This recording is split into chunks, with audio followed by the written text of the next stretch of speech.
welcome to the stream, everyone. Thank you so much for joining me. I'm just going in to make sure that the stream is actually working because, you know, always better to double check. Today we are going to be working on wrapping up on the... What are we working on today? I don't even know. We are working on getting the interfacing onto the kato bags that I cut the other day, as well as some pick your own orders done, and if we're lucky we're going to be working on planner pencil pouches. Flynn is obviously here. He is quality control inspecting tonight, so everything will be up to his high standards. Already got the steam press here because we'll be using it to press the interfacing onto the kato bags. We've got an odd size kato to cut first. This one doesn't actually have a lining yet because it's an odd size, so I want to sew it all together first to see if we can get, or to see how much interfacing we actually needed. And then everything else that we need is going to be out in the sewing studio. So Lynn apparently needs some loving. Just feel better. Alright, buddy. Mom's gotta work. I'm sorry. I know. As soon as I'm away from the kids, that's what I do. Hey, I work. He's got like a major purr body going on right now, so. Alright, you can hang out, but I need all my stuff, okay? Watch out. Go over there. That's a good spot for you. It's right over there, okay? Do you want me to put the heat pad down for you? I can't plug it in right now because my thing is full, but you can have the pad. There you go. Alright, we're going to move the chair out of the way because it's a bit of a pain. It's in the way. That is the stack of kato, so actually we'll put the stack of kato that I need to do on there. I just saw the list of things I still need to cut, and one of the things that we still need to cut is the leather handles. That would be super useful. Got my rotary cutter, got my shears, got a couple different tapes here. Don't need those ones right now, they go with the tape. They also desperately need a sharpening. Could I have tidied up before I came on stream? 100%! But this is just how it is, it's chaos. Alright, and then this is a leftover piece, I don't know what from, but actually we're going to do these two dogs can become wristlets, so we're going to trim down the interfacing to them. Will they fit this way? No, not big enough. Okay. This interfacing was just, it was like a random piece that I had. I think when I was cutting the canvas planner pouches, it ended up being a random piece that didn't get cut completely across. So we're just gonna use it for some wristlets instead, because why not? And then all these little offcuts are getting repurposed into bookmarks right now, which we maybe we'll do a few more of later too. Keep saying this like I have like all the time in the world, and I do not, but I can hope and dream. I've got a few more shows this season. I've got Cochrane Made here in November. That's the information that's scrolling along at the bottom there. And then I will be doing a couple pop-ups with Coldwell Realty. They are opening a new realty office in Cochrane downtown. This is Cochrane, Alberta, not Cochrane, Ontario. And yeah, so that's what's happening. And then of course everything is available online at ateliernekozuki.com, and of course I understand this may not be the time that anyone can purchase, and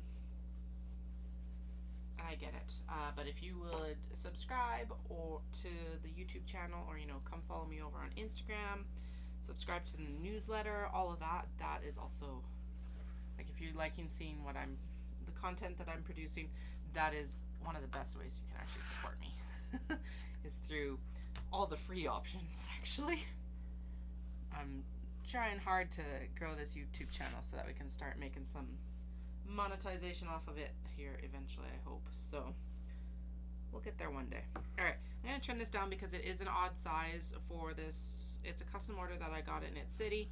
It is looking absolutely spectacular. I love it. I love the, like, I just love it. If this turns out well enough, it might end up being something that's like added into the regular rotation. But because it is an odd shape, it's also got an odd offcut. I like how I'm showing that to the computer when I should actually be showing it to the phone. Anyway, but that offcut may become Kato, or I might trim it down and we'll use that also for bookmarks. Now these strips I'm going to trim down as well because reasons. I did actually go get some pressing cloths. So I just realized they're still upstairs, so I'm gonna have to run up and grab them when I do actually start up the press. We're gonna cut all the interfacing first though, because there's no point in heating up the press and then like cool down and heat it.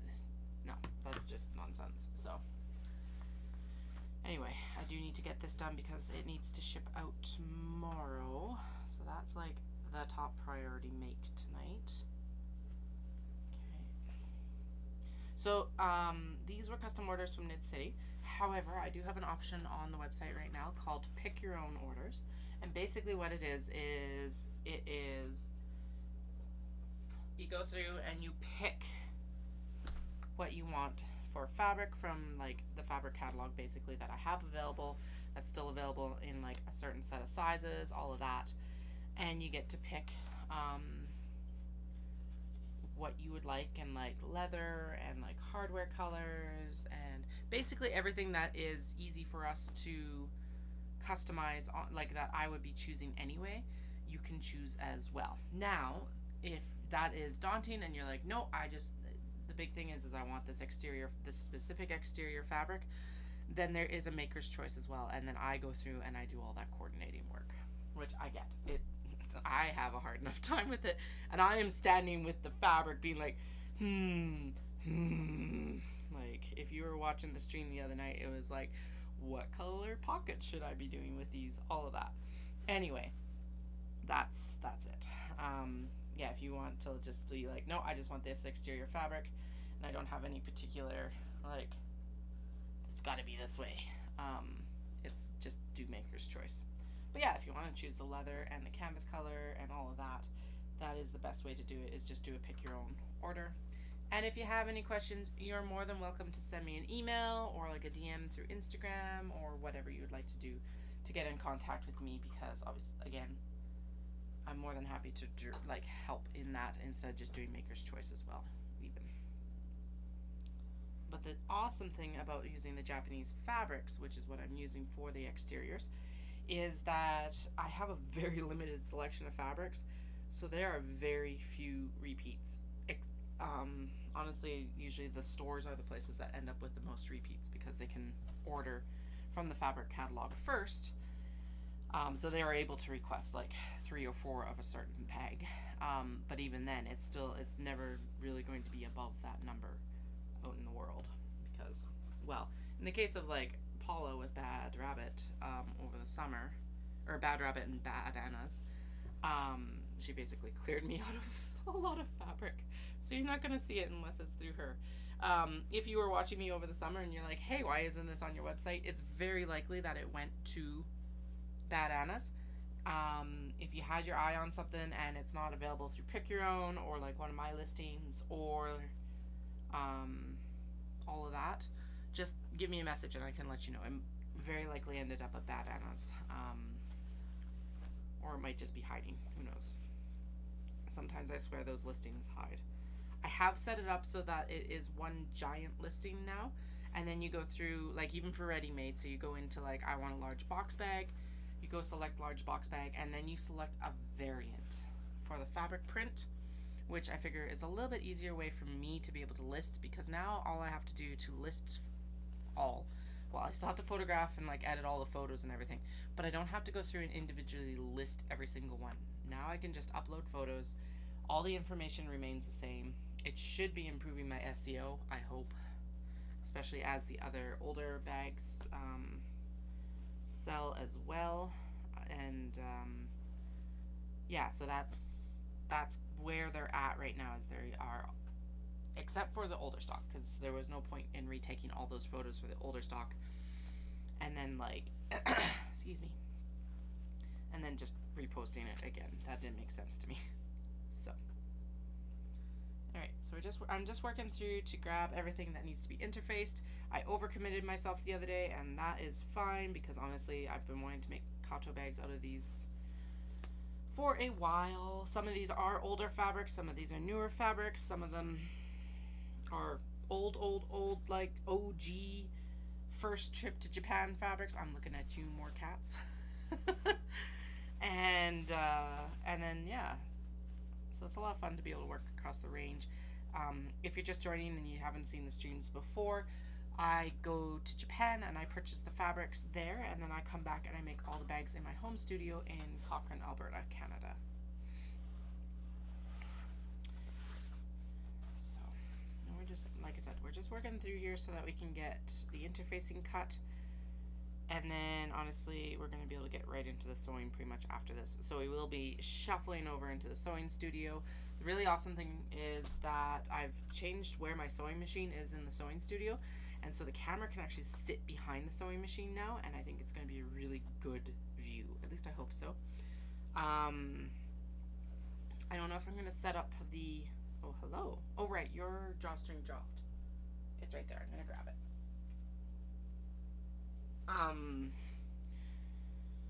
Yeah, just, now that I'm saying that, I'm like, should I set the laptop behind there? Or should I set, because that would be like the face cam? Or should I set the phone behind? I don't know, I guess we'll figure it out in a minute. Well, probably about 45. Between having to cut and interface all of these, shuffle the cat around off the fabrics, you know. So, this is Flynn. He is a special breed cat. Well, not special breed, but he is a bred cat. He's a Norwegian forest cat. And they're basically the granddaddies of Maine Coons. So they've got a very similar structure to the Maine Coon as well. Absolutely massive, gorgeous cats. Really good attitude, well, for a cat. And yeah. He has become, he turned 6 and then he turned into like this giant softie. It's been a very interesting change. I don't know what's up. I know he misses Remy. He adored Remy. We lost one of our cats last year. Our great guy. So if you've been following for a while, he passed away extremely suddenly. Like, picked him up and he passed away, sort of thing. I am still traumatized. And I'm not saying that lightly. It was a rough one. But, yeah. Flynn adored Remy. Remy did not reciprocate. But I think he's been missing his buddy. And, because him and our other cat Flynn and our other cat do not get along. She is a little 9-pound sass. She's just 9 pounds of sass. She adores me. She's just barely warming up to Dallas. And she cannot stand the children. Whereas Flynn is like, he's lukewarm towards the kids. He'll tolerate some toddler love, but that's pretty much it.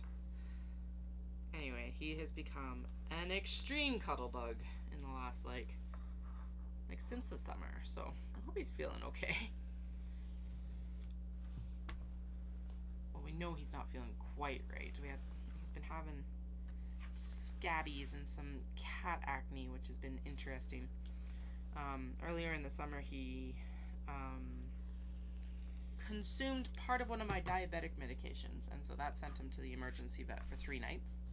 An expensive vacation for him and us. I think that kind of threw his hormones out of whack, because of course you're doing this like huge wobble through sugars basically, which is not good for anyone. And so I think that probably started the cat acne, and the stress, of course, of being in the emergency vet alone is not going to help.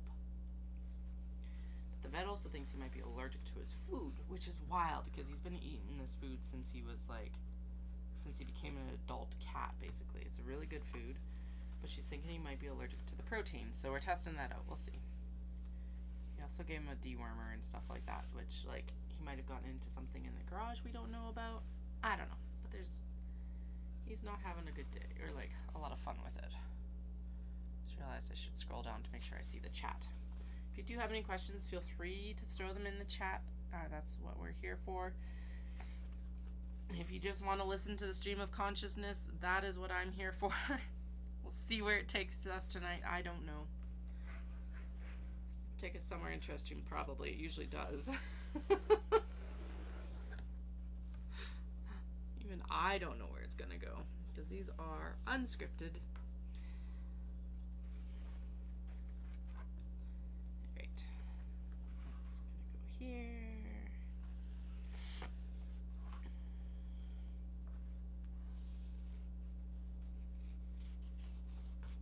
So the consistent thing right now is it's like, when are you going to be going back to Japan? Because of course I'm going to have to go buy more fabrics.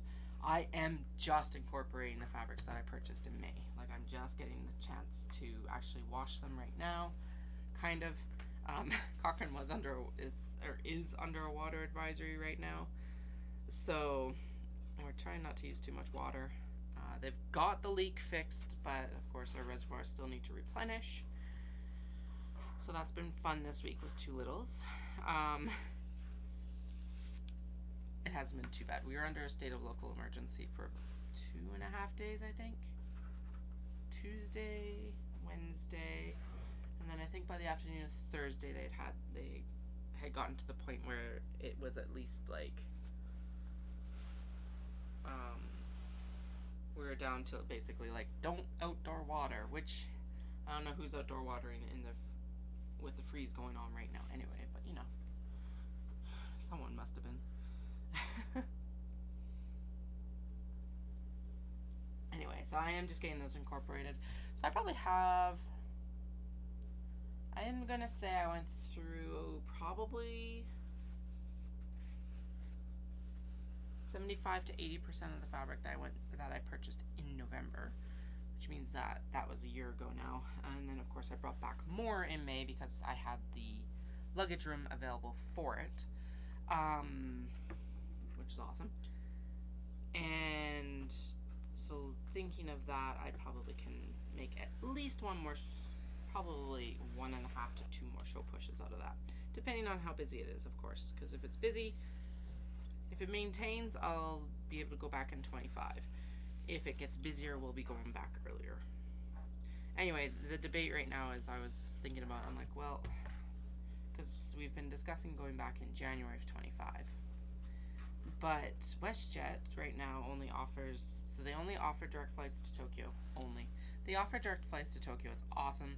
Air Canada used to, but then it got shut down. They're still doing the direct flight from Toronto, which is wild. But they're no longer doing, like, so what they would do before is they would send the plane from Toronto to Calgary. So it would be a direct flight, but not a non-stop flight. And then from Calgary, though, it was a non-stop flight to Tokyo. Awesome. Anyway, they have made no indications that they're bringing this back, but WestJet has started offering a direct flight from Calgary to Tokyo, which is amazing. So much nicer. Because I also prefer dealing with customs in Calgary, typically. Although my last few encounters in Vancouver have gone extremely smoothly, so I can't really complain.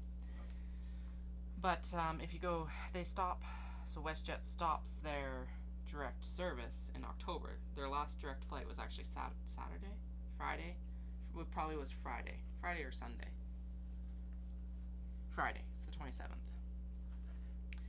Which means that, like, if you want to go in a slower season, and this makes sense, it's slower season. It's just annoying, because it's like, we like going in like November, and what we're looking towards is January. So it's kind of like, okay, today I had the like brainwave tonight of like, what if we go in like September or October? Actually, October would be better. So get in and out of Japan on like some of their last direct flights, because it'd have to be post Knit City in 25 no matter what, which will be in September of 25. But I'm also like, I have a few shows lined up that are probably going to end up taking a lot of fabric next year, so we'll see. I don't know. I'm eyeing up and hoping that I get accepted into OdaFest, which is the Japanese, it's Calgary's anime festival, and that is May long weekend in Calgary. I think they're at the TELUS Convention Center. Their applications open on the 19th. So my hope is that I get accepted into that show. Knit City will be in Calgary next year in August. I will definitely be there. And I will also be at Polka Dot Creekside Yarn Festival in January in Airdrie. That'll be my first show of the year.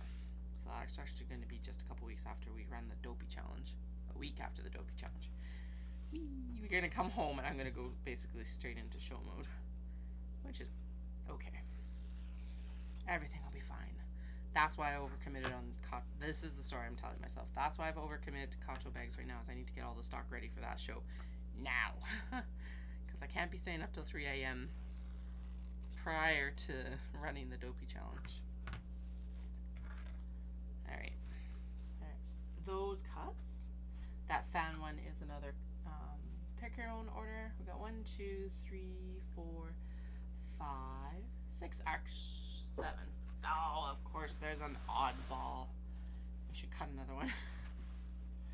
No, we're gonna stick with this number because I want to get sewing tonight, and I want to get working on the pencil planner pencil pouches. I need to do one more iteration of it just to make sure that I'm happy with what I have. I'm happy with what I have right now, but then I had the idea today that I should make them just a tick longer. So we're going to take the planner that I have and take a look at it and see. Alright, there we go. And so basically the planner pencil pouch, say that 10 times fast right now, it's a pouch that will elastic band around your planner actually, and it's long enough to hold your pencils. That's why and pens. That's why it's a planner pencil pouch. And because I'm trying to get a little bit broader audience set up, I decided that that was a good product to actually bring in. Actually, it's a really good product for Christmas and holiday gifting, because people like to start new journals and planners in January. So I figured that was this is a good time of year to actually be introducing it, hopefully. Instead of say September when everyone's starting school. It's half a dozen of one and 6 of the other, right? So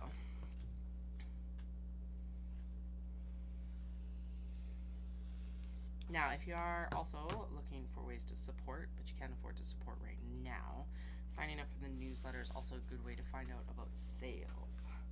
Just as a heads up, because there are a couple big sale times coming up here that I will be participating in. And since you're listening to me right now, you get the inside scoop on that. But the newsletter subscribers will get first dibs, because they've been subscribed for a while, typically.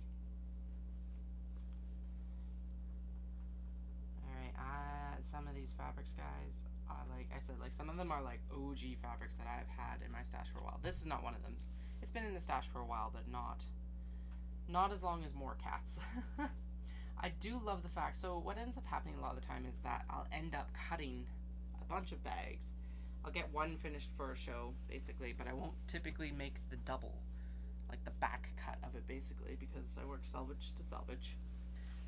So I don't waste fabric, and most of my bags are rectangular cut, so again, less wastage. Of course, that's not true of all of them now. The knot bags do have curves, but we've basically exhausted the amount of stuff we can make out of the knot bags, and they're offcuts depending on the width of them. Anyway, but what ends up happening is I'll have the handle cut for the large box bags or small box bags, and it'll get misplaced or used for something else or whatever. It just doesn't end up happening. So I really like some of these new bag styles, because I've been able to take some of the old cuts that it's well, this, or it doesn't sell well in that shape or size. The pom-poms, I love this fabric, but it wasn't super popular. So what do you do with it, right? It's gorgeous. Or I think it is, and it's cute, at least. But it didn't sell well in the box bag shape. So the nice thing is that the Kato, which is the drawstring option with the canvas bottom, can actually be made out of the back cut, or the second large box bag essentially. And so it's been really cool because I've been able to like take some of these fabrics that have been sitting around because I've lost the handle, or like in the case of more cats, it was an old large wedge bag cut, which I'm not going to be making more large wedge bags, at least right now. So I may as well use it for a kato bag. So anyway, so it's been really cool being able to like go back and revisit these fabrics with a new bag shape in mind, and like it's not like breathing new life into fabric, but it's kind of that idea. All right, we got 3 more bags to cut, interfacing 4 here, like this. This one's really fun, this bright blue one. You can't really see it on the screen well, but I will show it once I get the interfacing cut for it. It's Shiba Inu, and they're traveling and seeing like super famous sites around Japan. I think most of them are Tokyo and area, but it's still really cool to see. I say that like Tokyo isn't really awesome, but I have a soft spot in my heart for Kyoto and Osaka. They're my favorites. My exchange when I was there abroad was like halfway between Kyoto and Osaka, so there's a good reason for that, like hint of bias. Total bias. It's not even a hint. I'm totally biased towards Kyoto and Osaka. The Kansai region is awesome. And like going back as a non-student, but as a foreigner, without like, not that they knew that I was a foreign student then either, but like going back even as just a foreigner, I find that the Kansai people are like so welcoming and warm. And I'm not going to say that Tokyo isn't, but I find it a lot easier to encounter that in Kyoto and Osaka. Alright, let me show you this. So this is the Shiba Inu traveling Japan, seeing the sights. And they definitely have been to Kyoto and Osaka because this is takoyaki, which is a specialty of Osaka. It's basically little dough balls that get kind of fried in a special pan, and they're stuffed with octopus. The Inari Shrine, of course, that's a motif that's been everywhere. The gate is Miyajima, which is one of the shrines outside of Hiroshima. It's the sea gate. It is the gate that you think of when you think of Japan, probably. I don't know where this pagoda is, but this is definitely Kinkakuji, the Golden Pavilion in Kyoto. And then this is the Sensoji Gate at Asakusa. And then, of course, Tokyo Tower. Not 100% sure where that castle is. With the fish on top, I'm thinking it's Osaka-jo, or the Osaka Castle. But you know what? I don't know. And then this is the Sky Tree. I think that's the Sky Tree in Tokyo. No, that's not the Sky Tree, but it is another tower. So it could be the one in Kobe, actually. There are a lot of towers in Japan. Granted, there's a lot of towers in Canada too, but yeah, the Sky Tree is a little bit more distinct than that. Obviously, Tokyo Tower is Tokyo Tower. Out of all of the ones that I've seen in Japan, I think that's the most distinct one, just because of the coloration and the fact that like it looks like a Japanese Eiffel Tower in some ways. Okay, this one needs a little bit of a trim up because apparently we didn't get it completely halved correctly, and that's okay. We're just going to trim this down because that'll make sewing it together at the drawstring easier. Could I take that up when I sew the canvas onto it? Yes, and if I thought of that before trimming it, I probably would have, but that's okay. This is more professional, is to trim it down. Heads up, I have not been professionally trained. I am 100% self-taught. I actually have not taken any. I was like, wait, have I taken sewing classes? I have not taken any sewing classes. The closest thing I came to for a sewing class was sewing and Girl Guides when we made fleece hats on my mom's old Kenmore machine. It's not quite the same as working with the industrial. What I was thinking when I was thinking classes is like, how much have I looked up on YouTube? But that's still self-taught. We're going to go under self-taught for that. But hey, I was also homeschooled and I followed my own curriculum from about grade 5 forward. So, well, like a curriculum set out for me by an accredited curriculum provider. So I've been self-taught for a number of years. Oh no. Actually, we are thinking we'll probably homeschool the kids, which is, it's going to be interesting. It's going to be a big shift in like how I can work. But we want it because Dallas's schedule is so different. We want to be able to travel with them as they age, if we can, and other things. What are the other things? Mostly the schedule flexibility, but the amount, like the difference in what is available to a homeschooler now is like night and day compared to my experience of what was available as a homeschooler, especially online, and with virtual learning and how it's had to evolve very rapidly in the last few years. Like just what's available for homeschoolers is insane, and we've got like really good Girl Guide and Boy Scout groups here as far as I know. So like those will be really good places to get that outside experience, like outside the family experience, and yeah, it's gonna be really good. Alright, I am going to, just thinking because the steam press is gonna be like right in front of me. So where the phone is really good, but I think I'm gonna just shuffle the laptop over towards the cat, as long as he doesn't get too offended. So let me mute the mic because it gets angry when its wire gets wiggled. So one moment.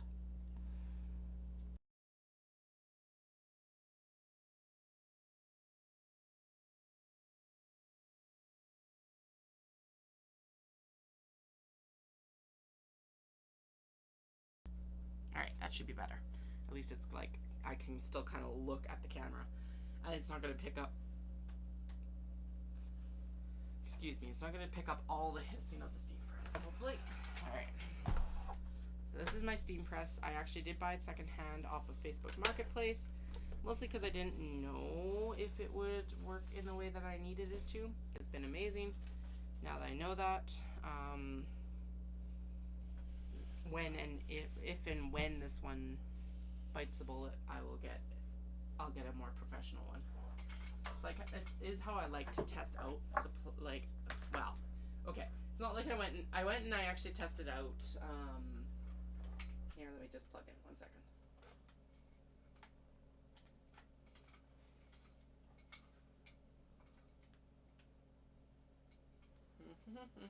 I just gotta find a good spot for the power. There we go. Anyway, what was I gonna say? Oh yeah, this has gotta go on. Oh, so I did go actually test an industrial machine before I bought it. But the way I like to actually test out a lot of equipment when I'm like, I don't know if I'll have a use for this or enough of a use for it, so I'll end up buying it on Facebook Marketplace. And then like, if it still has value afterwards, sell it on. If I don't, or if it doesn't, just donate it typically.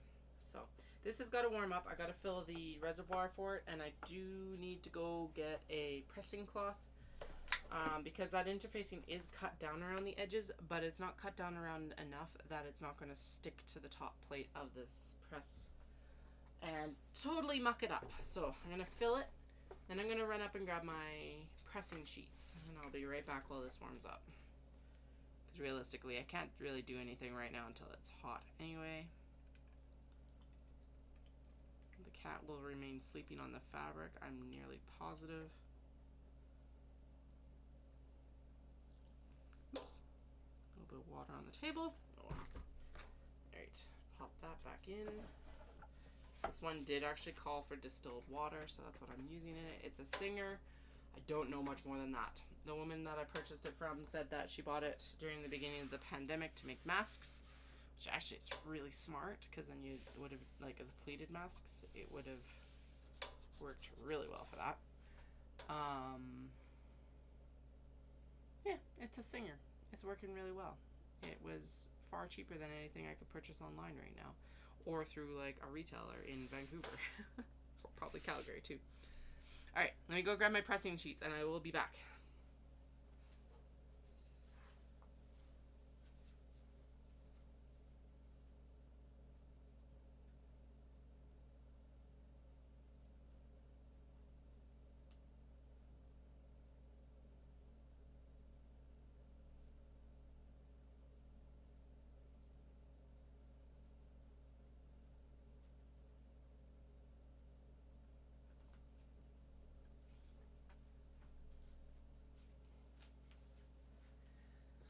Okay, I keep calling them pressing sheets, but they're actually press cloths. I forgot about that.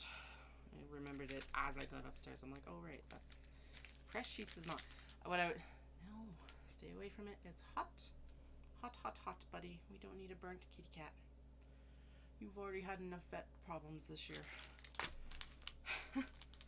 Why I kept saying sheets is that a lot of people with their heat presses actually use Teflon sheets. This I think is just cotton. So it protects fabric from shine, scorch, water spots, and pressing marks. Reduces resin buildup on iron sole plate when applying iron on interfacings, patches, and appliques. And that's the big thing that we want, is we want to protect against that. This is really stiff. View through cloth makes it possible to see garment position through press cloth. It is very sheer. It's very sheer. Compared to like the fabrics that we're working with, at least.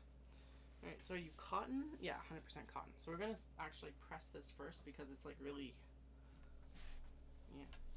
And this will beep at us. The nice thing is I don't really, it's just press and wait. I don't have to think. Well, that did feel like a really long 10 seconds. Holy. All right then. Smell the new fabric smell. It's not something that I want to wash though either, because you definitely want to keep that. I think with this you want to keep that stiffness. It's so sheer. That's insane. All right. Well, there it is, pressed. The pressing cloth is pressed. Now, typically I do 2 layers of fabric. Sometimes that works, sometimes it doesn't. More often than not, it does. So that's just what we're gonna do. This is so thin compared to the cotton I was using earlier this summer to press with as well. I don't think we're gonna have a problem. There is going to be some loud noises because I have to steam and then press. So just a heads up, if you're on headphones or anything like that, you might want to turn your volume down just a tick. So here we go.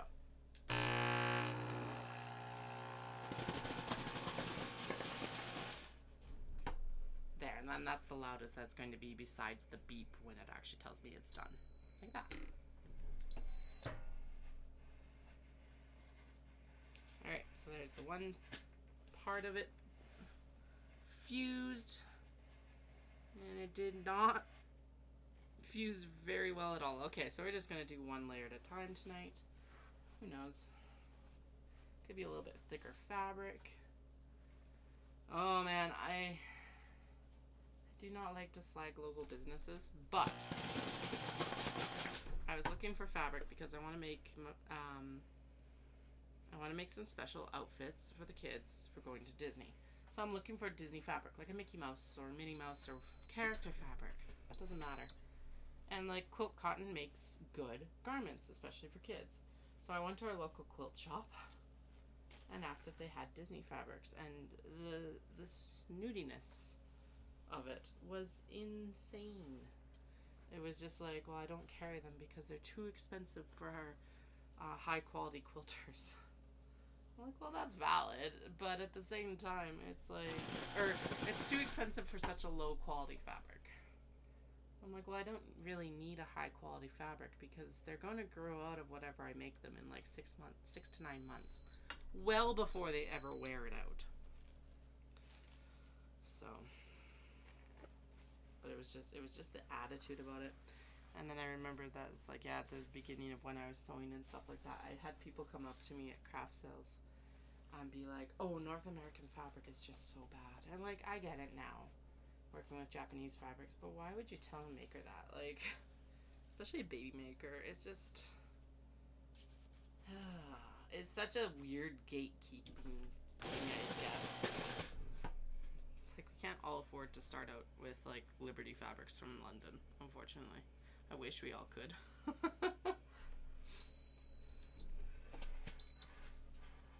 But yeah. It's insane. Alright. There is the first special order ready to get sewn up. Now what we'll do is I'll go through and I will interface everything, and then we'll repair it with that pile of stuff in the back here that is like the actual the stuff that it's got to be like sewn together with. Oh, words are not my strong suit right now. Okay, I'm gonna try again, because why not? Who knows, this might actually interface better. We'll see.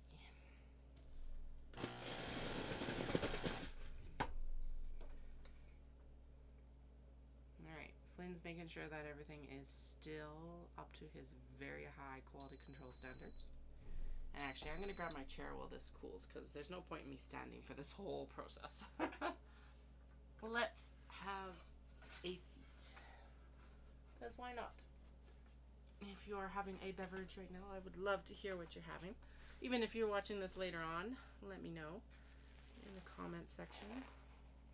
I did not bring any beverages down, and this was probably a dumb idea, but you know,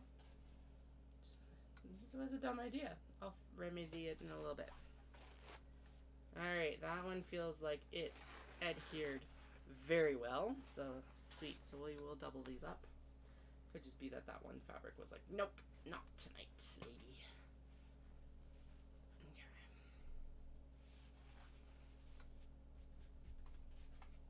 So yeah, that one definitely had excess interfacing on it.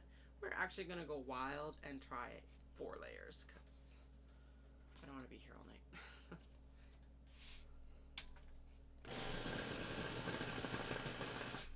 So this is a really fun one because it's like cats hiding in flowers.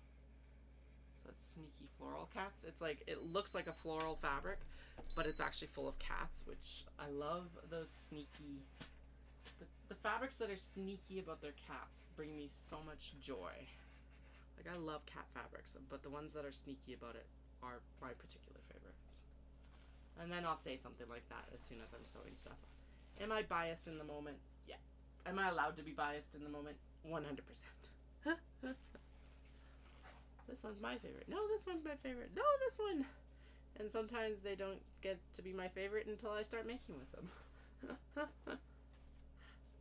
Are there times that I come home from buying trips and I'm like, why did I buy this?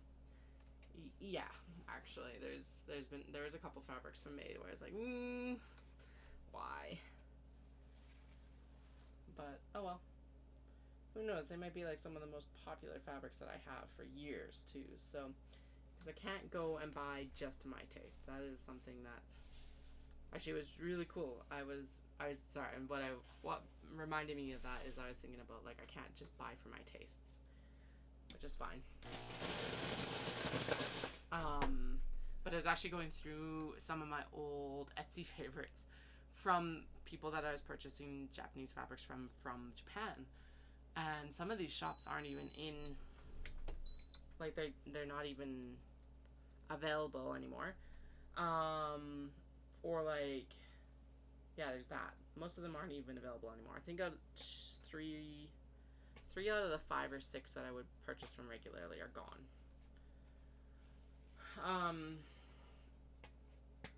But I was looking at the favorites that I'd had from these shops from years ago, and like the tastes and the fabric selections that are available have just, like, they've changed so drastically. It's nuts. And like really cool to see, like really cool to go down that, like, kind of what would it be called, memory lane, I guess. Like going down that memory lane to see what my tastes were at that point and like how they've changed and shifted, because I do have access to be able to go actually select fabrics in Japan. And that is one of the, like, that is probably the biggest benefit to not purchasing through an Etsy seller, is being able to go and not be at the whims of their tastes. Not that I'm going to complain, they obviously aligned with my tastes, but not all of the Etsy sellers did. And so when you start losing half of your suppliers as well, like, you're going to have to end up looking and potentially compromising what was your kind of niche for fabric, just because they're not around to actually sell to you anymore. So, long story short, I'm glad I still, like, it just helps ammunition to my decision to go to Japan, personally. Personally, that's adding to my ammunition of justification ammunition, I guess. Not that I needed more. I think the story's enough. But Also, come on, where and when else would you buy Royal Cat fabric? This will be lint rolled before it gets sent out. Especially as I set it around Flynn's butt. But, yeah. The little crowns and bow ties on this are done. It's a very, extremely subtle shimmer. Like, I can see it in person. I don't think the camera's gonna pick that up. Anyway, it's gorgeous. It's also one of the older fabrics, so it's just like we're using up the bits and pieces right now. I just realized I'm gonna finish pressing these, and then I am gonna go out and grab the bookmarks that I've completed that need to be ironed. They probably need to be ironed, but we're gonna try pressing them first and see where I get to. Alright, so we got 1, 2, 3, and 4 bags left to press. Alright, so I did do this one by itself because it's cotton linen blend. It's a heavier fabric. I probably should have turned the heat up to linen, but you know, we like to live. I'm not professionally trained. Does that mean that like my work is less hard one? I don't know. I don't know where I was going with that. Okay, that corner needs to be redone. Actually, that corner is going to be tacked down, so we're fine. Sweet. Yeah, because that's all going to get caught in the canvas and everything like that. And then it's also going to get top stitched, and then it's also going to get a side seam, so we're good. We're good.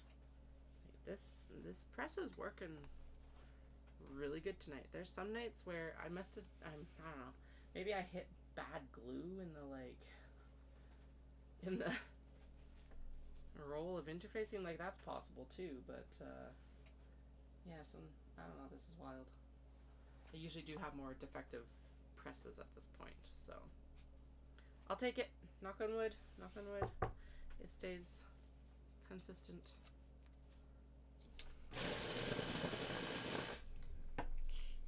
Just fogged up my glasses. Alright, so the next step that we're going to do is we are going to sew the base so the canvas base to the exterior, because the black thread is currently in my sewing machine, so we can sew the interior or the exterior to the canvas, and then we can do the top stitching right away, because those are kind of like the first 2 steps. We can also do the drawstring edging that needs to be done in dark, and then we'll switch over to white thread to do the rest of the work, because the interior pockets all need to be sewn with white. That's fine. I don't like, if you've been watching the stream, you know I hate changing my thread. But needs must. I can't have 2, like, it would be so wasteful and so awesome to have 1 machine per, like, thread color, especially because I really only use black and white thread, at least on these bags. I don't have the space for that. Actually, okay, I could have the space for that, but I want to use that space for something else. i.e. a leather strap cutter, which would actually improve my business significantly. Well, and while we're on that topic, I'm toying with the idea of an embroidery machine, which I think might be a little bit too far, but it would be really cool to be able to add initials to some of this stuff. At least I think it would be cool. Alright, so that was another cotton linen blend, so that's why it got pressed by itself.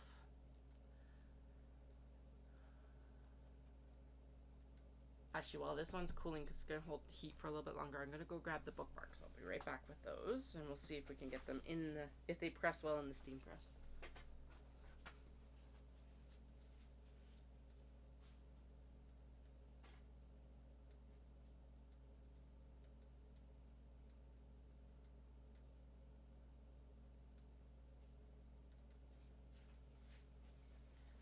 I was like, I've gotten so many of the bookmarks finished, and I have not, actually. There's far fewer here than I remember there being. I know I had to redo a few because it's like I messed up the directional prints, but there is Far fewer there than I thought there was. Alright. Now I guess the question with this pressing cloth is how do I clear off the interfacing so that it doesn't stick to my pressing table. Oh well. Oh, that pressed so nicely. What the heck is going on with that? Sweet. I will take it. We will not question this gift too much. Cat, you are on more fabric than I need, buddy. We're going to need to grab that from under him. Alright, let's press these. I thought it was done, but no, that's right. Just making sure that those are warmed up and ready to get interfaced, I guess. That's the story we're gonna go with. There we go. Okay, so we got one, two, three, four more. Okay, so there weren't that many under him. That's fine. That's good. Good. Alright. Let's try and get these all. So these two dog ones that I just threw on there are actually going to become wristlets. So we'll do that now as well. And actually, since I'm sitting here at the steam press, having just pressed them, we're going to do at least one of their folds so that it's pressed in. Because these are just basically fancy binding wristlets. No, you need to stay folded. Stay folded. It's refusing to stay folded. It just went in the actual like steam press. Obviously not with that noise. You would have heard that noise. But it's like, okay, never mind. We're just going to take those out and clip them. Actually, I've got the clips here. Maybe we'll clip them before we leave so that I'm just done. Alright, we got more cats and just the cats on ivory. Man, there's more cats fabric, guys. I love I still love it. Okay, and then we got two more here. And then we'll go sew, which is exciting. I'm excited to sit down at the sewing machine. Oh no, we gotta do the bookmarks. Last 4 bags, then the bookmarks, and then we can go sew. Sewing.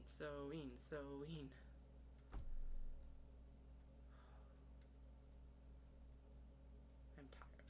I did, however, go for a 14 or 10, well, a 6K run, or 6 mile run today, so which is nearly 10K. I think it came out to like 9.89 with my cool down or something like that.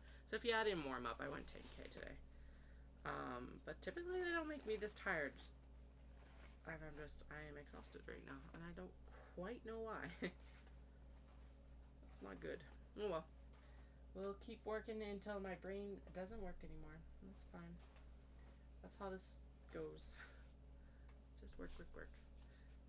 Dallas is home for an extra night to go out trick-or-treating with the kids tomorrow, which is super awesome. So that's why I'm on tonight. Typically, Monday is off limits for me for work. We want to chill together as a family, especially with the kids having been in like care all day, all of that. But I'm like, no, I gotta take advantage of this and get some work done because I have re-entry from Knit City was so rough this year. I don't understand quite why, but it was, and I'm just like, I'm still kind of in recovery. So I've barely touched the sewing machine since we got back, and it's just, I don't know. It's been rough. I'm happy that I've had some motivation to get some of these like rolling because they have been waiting for their turn for a while.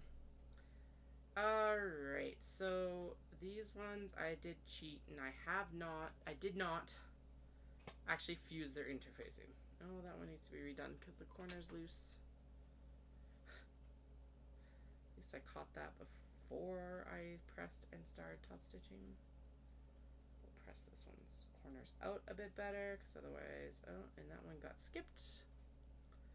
Alright, that is the one drawback to working with scraps sometimes, is it's like there can be a lot more just errors.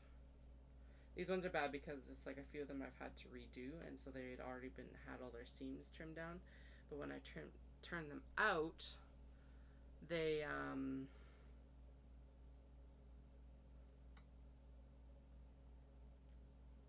they weren't lined up correctly, and I could not do that to myself.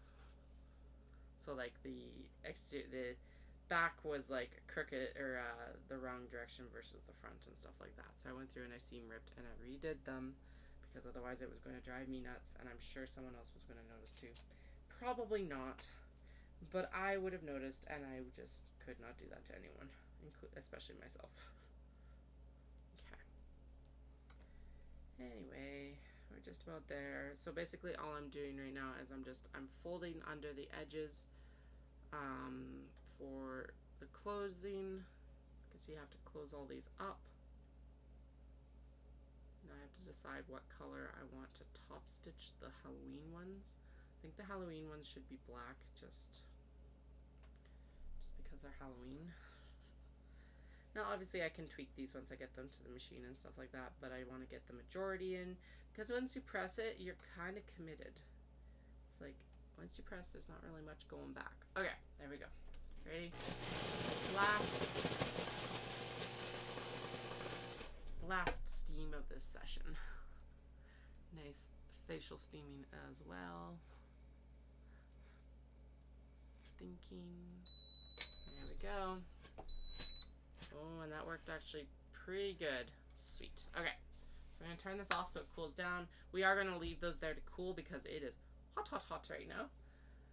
I am going to move the fabric out, and then I'm going to move the computer out. I'm also, yeah, that works. Okay. It's like, do I need to go to the washroom? Well, I've already got you on Be Right Back, but I think I'm good. I think, maybe. We'll see. Who knows? I might regret that decision in like 10 minutes, but we'll be back. I'm going to mute the mic, and we will go to BRB as well.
Alright, sweet. I really like how this looks. This is something that I've been aiming for, is kind of this overview.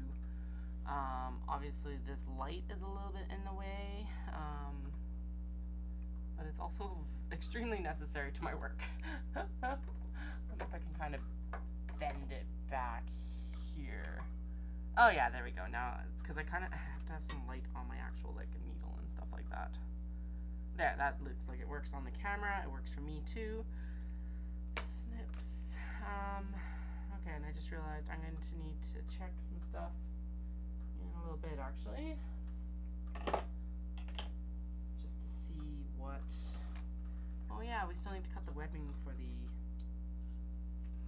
Kato as well, but that's something that can obviously happen after we get this part finished. I don't know why I'm putting them over there. They are absolutely useless for me over there. They need to actually be here. It's kind of insane because you have like this whole big sewing deck, which is awesome obviously because you need a big sewing deck, but at the same time it's like I also need more sewing surface here that's kind of more out of the way, and I'm not sewing over top of it all of the time. So that's always this conundrum with this setup. Alright, there we go. Is the pile restarting? Yes. Did I clean up the pile? And this is capital P pile. Mostly.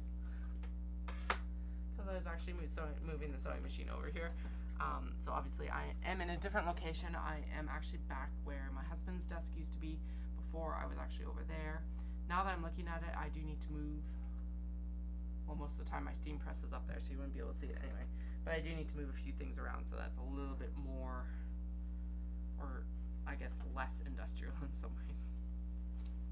Alright, so one of the first things we're going to do, actually yeah, what we're going to do is we're going to take each of these packages and we're going to sew the drawstring channels, and then we're going to match the drawstring channels up to their canvas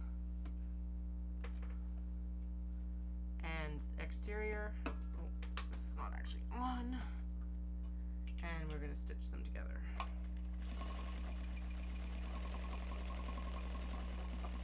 feel like that's going to be less work. I never know. Does it really matter? Not really. So of course I have completely burnt myself out on audiobooks.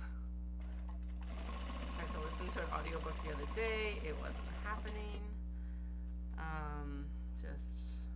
But that's just what happens when you end up doing like show prep for so long with audiobooks.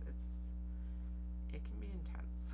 I did end up finishing the Dust series by Cara Swanson.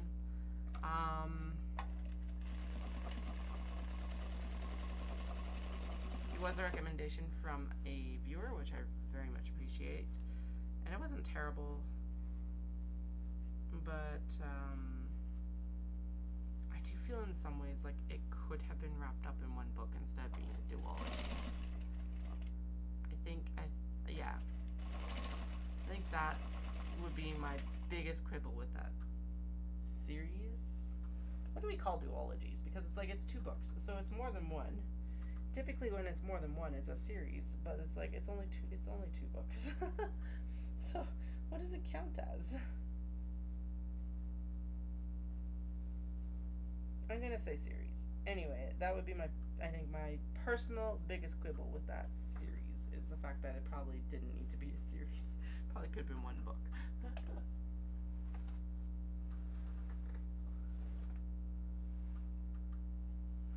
When I was a kid, I really wanted to be an author, and actually an author illustrator. I've always wanted to have some sort of creative job, but now that I'm an adult, I'm like, I don't think that would be the right path right now. At least not right now.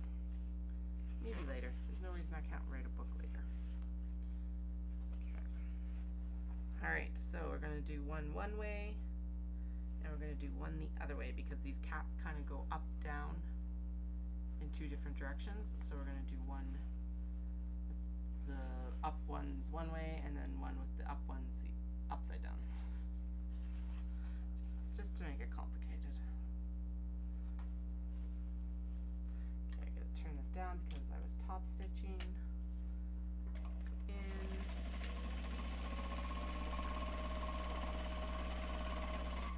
Oh, hello. rattling against the middle of the sewing machine. That's not gonna work. Alright, so we're gonna actually turn this a little bit. I do need more light on my actual sewing spot. Still getting a decent view. You can't see the needle, but that's definitely more helpful for me. Okay, one second. Let's see if we could do it like up here, or maybe if I'm crazy enough. Oh, hi. Why haven't I done that before? That makes way more sense. Because now it's actually on the front of the machine where it's like you're actually putting. Anyway, all right. That might work the best. Okay, so sitting cat was upside down, so sitting cat needs to be right side up on this one, which means it's gonna have to be sewn this way. And we're gonna flip it. Yeah, okay, good. I'm actually gonna turn this way, so I don't have to deal with the selvage on this side, just when I go to actually sew the bases together, which is fine, that'll work. Alright, and this actually, oh, what is the actual, like, seam allowance on this one? Oh, you would think that that is something that I would actually have memorized at this point, but I don't. There it is. Hey Flin, how are you, buddy?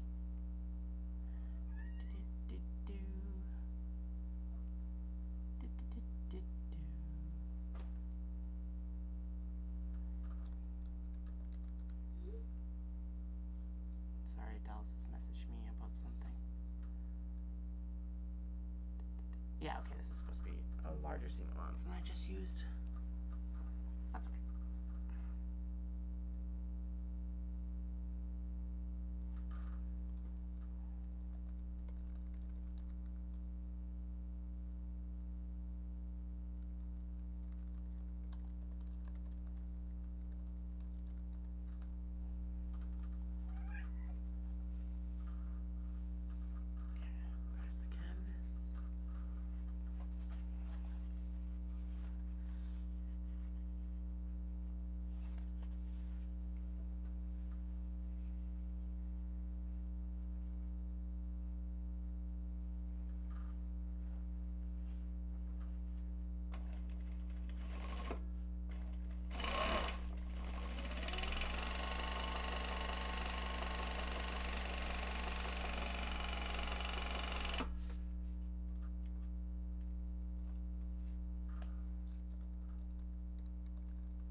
Sorry, apparently there's diaper changes going on, and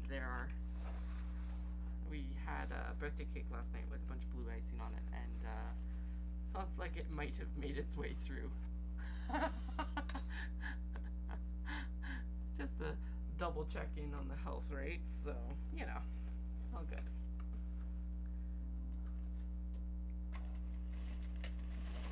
Anyway, we have actually moved on from the prep for the bags to sewing the bags, and that is always an exciting situation. The first time I sewed this, I did not do a large enough seam allowance. Now we have done a large enough seam allowance.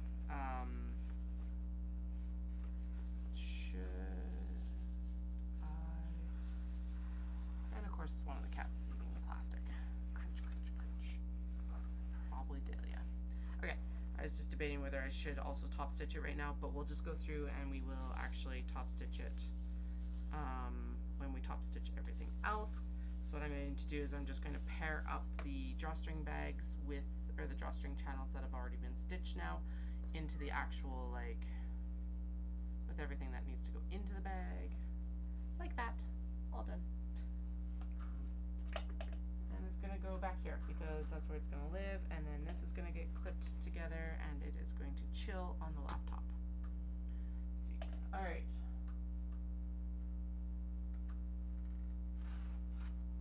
Shiba Inu. Which actually, so the next one is Sonata Kun, which is the next one down, so we'll just go with it since it was on top. Throw this one down on top there. This one is not going to get black top stitching on the drawstring channel, so we're just going to stitch the canvas to this, and then this is going to go back here, that. So all that means is I'm just not going to work on the drawstring channels right now. So joining me for the first time, I'm Katie with Atelier Nekozuki. I make bags and accessories from Japanese fabrics that I hand select in Tokyo and Kyoto. And if you have actually joined me before, a shout out in the live chat would be amazing. So I'm just going through and sewing up some Kato bags. I have some pick your own and custom orders I need to wrap up from the summer and Knit City, and I overcommitted myself because when do I not? So we're just working through some of the ones that I cut extra because I was like, okay, we're in here, we're working, we may as well add a few to the list.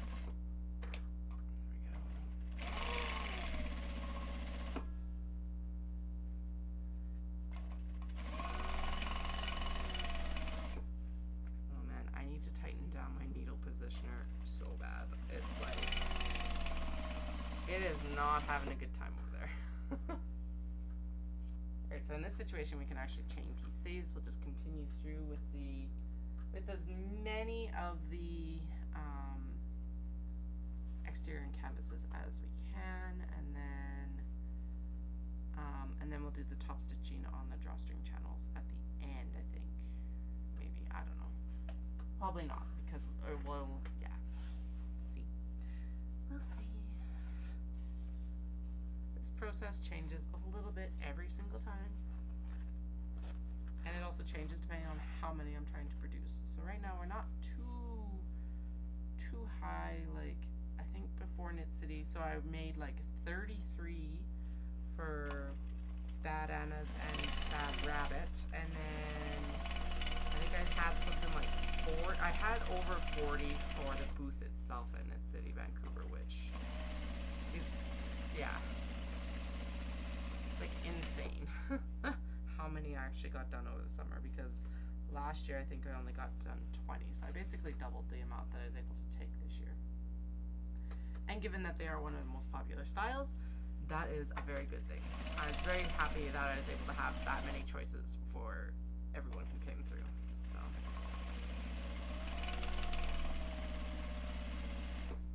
so we're just kind of going through here. I was going to say that we're making this up as we go, but it's not quite that bad. Not quite. Some days. Some days we're making it up as we go, and that's fine. Oops.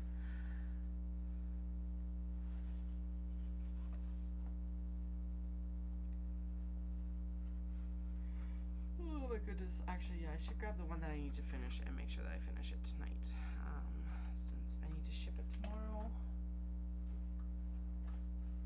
I am well on my way to wanting to go to bed already. Which is like, it's not even 9 o'clock yet. Oh well. The kids have been having a couple, like, they've been really cranky the last couple nights. So I don't know what's up. I don't know. The full moon was the other night. Like, who knows? And they've just been cranky. And of course, they sleep in their beds for like a good chunk at the beginning of the night, and then they come into our beds for the last chunk of the night, which is fine because we all get more sleep that way, rather than trying to like constantly resettle them and everything. But that means that when they're cranky, I guess even if they were cranky in their own beds, you'd still be aware of it. But yeah, I think that's a lot of the contributing factors to the sleepiness tonight. At least that's what I'm gonna say it was. Flynn, what are you doing? Get off the shelves. I know there's stuff to explore, but seriously. Hey, that's better. The feed dogs were not liking sewing on the, pulling the interfacing through. They were hesitating. So, swapped it over so that we're pulling the canvas through instead. Flynn, what are you doing? Yeah. It's quite a chatty response. What's up, buddy? Okay, I don't know what this one was for. I know that it was cut specifically because it's got like a special batik top. So we're just gonna set that aside until I find for sure what it's for. What's actually do clip and finish. No, these should go through when I top stitch everything because they need to just be top stitched. I could still clip them though. That changes. Oh, stick to the plan, Katie. Okay. We are going to go through and we're going to do all the applications, and then when I switch to the white thread, we will finish the one bag that needs to be finished tonight because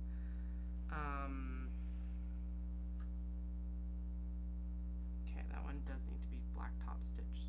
So we're going to do a separate pile back here of black top stitching for drawstrings. There we go. Anyway, when we switch to the white thread, then I'll go through and I'll finish off the black cat amongst wisteria that needs to be finished.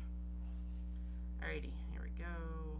This one needs to be, yeah, like that. And then this one needs to be, some of this has a little bit more of like a sheen to it.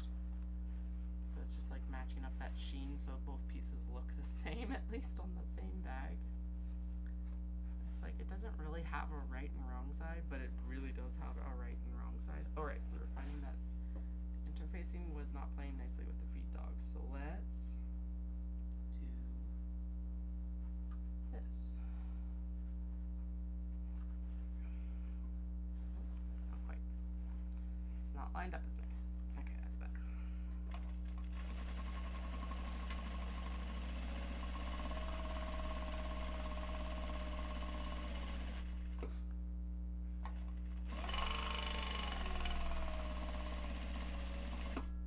How you gain like the overhead view now.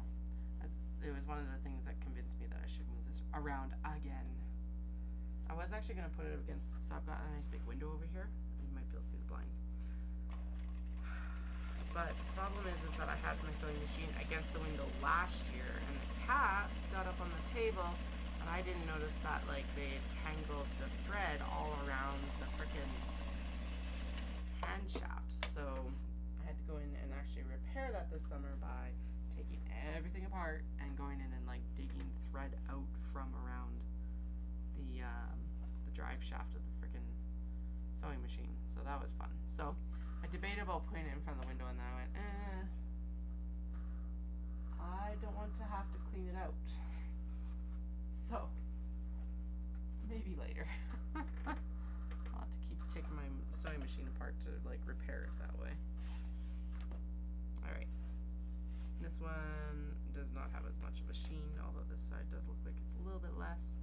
This is another custom order that I got while I was at Knit City, actually online at Knit City, and I freaked out because I was like, I was supposed to close down the pick your own orders before the event, and I was like, crap.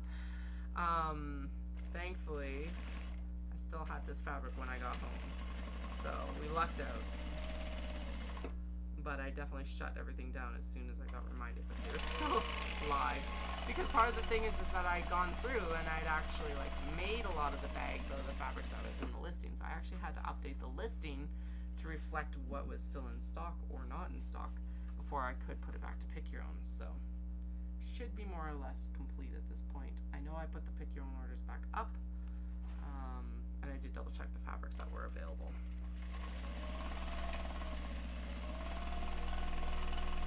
I definitely took all the fan motifs off because it's like I might still have fabric left, but I don't have fabric left enough for most of the bags. I think I might have like an eyeglass case or like a planner pouch or something like that. So you might still see the fabric, but you're probably not going to be seeing it in a lot of bags anymore. Or like larger bags, I guess. I guess planner pouches in some ways are still bags. There's a bunch of crud in my sewing, like the bobbin case. I'm just cleaning the crud out. Like, it's like a massive chunk of dust. Don't know if that'll actually focus or not, but yeah, it's at the end of the thing there, and it's huge. So, always satisfying to clean out. A bit of a pain, but you know. Just kind of make sure that there's not too much other dust build up.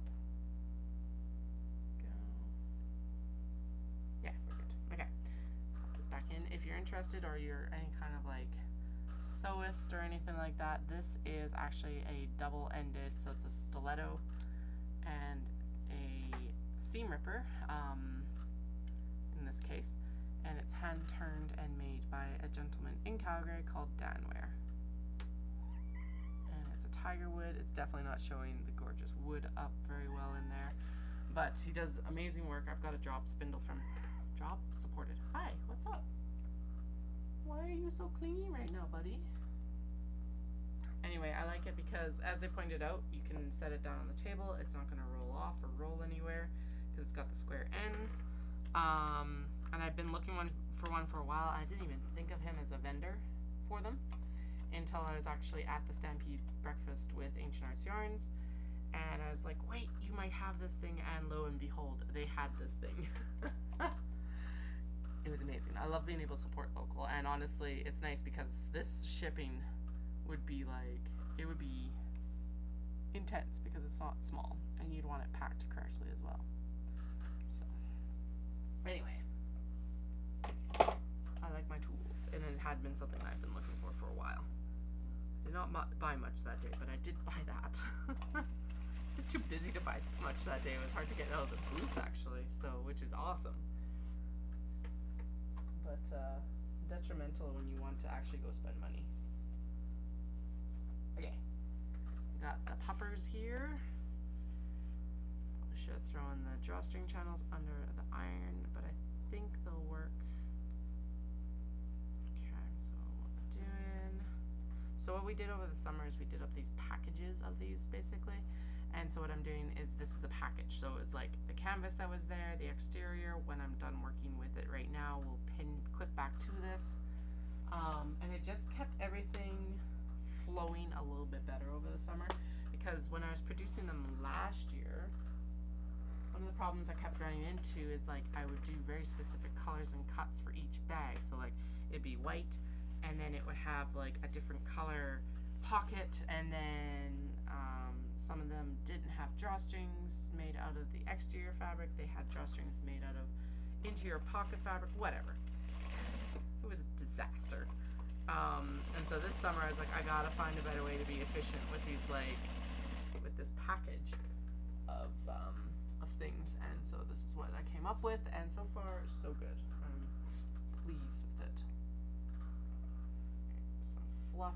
I just realized I need to also start winding this next bobbin because we're doing a lot of black stitching today, and that means that we need to do a lot of black thread bobbins, except I'm having all sorts of difficulties actually getting this threaded. There we go.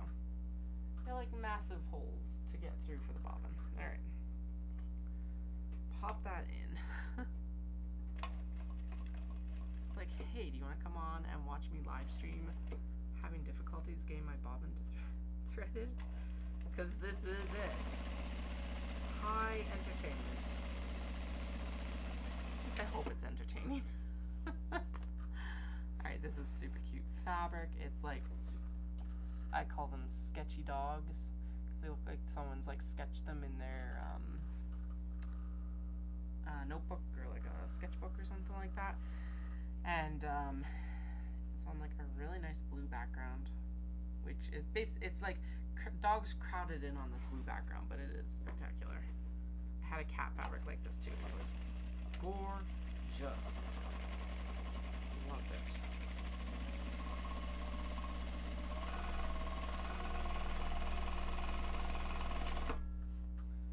Alright, now this does not match up with the polar bears, but this does match up with the black cats with cosmetics, so I'm just going to go down one layer.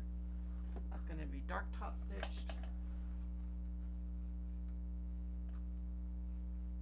And then I bet you the polar bears are the ones that are supposed to be with the hearts here, so we will actually stitch that now.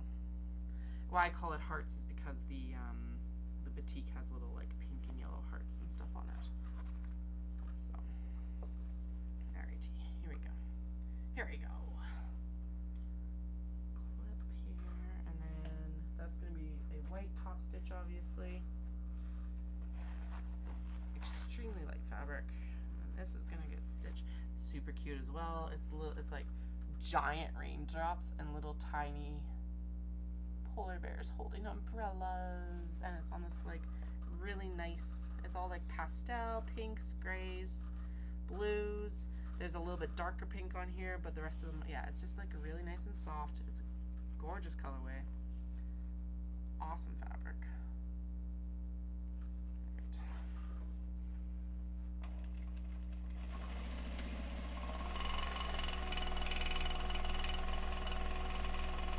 Feels really weird to do this because normally I'm not sewing this much in October. Actually, no, that's a lie. I was sewing this much last year when I was getting ready for Edmonton Fiber Frolic at this time last year. But like Knit City usually marks the end of my season, and this year I'm just like, no, I gotta keep going. I will rest when we go to Disney in January. Kind of. I am the planner, so I don't get a lot of rest at Disney.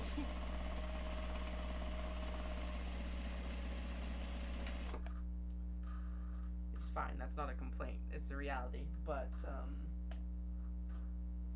yeah, I said that I was gonna get rest, and it's not really the case. I need I'm looking for the canvas for the cosmetic cats. There we go. Like, where did its package go? And then I remembered that I threw it back here already. All right.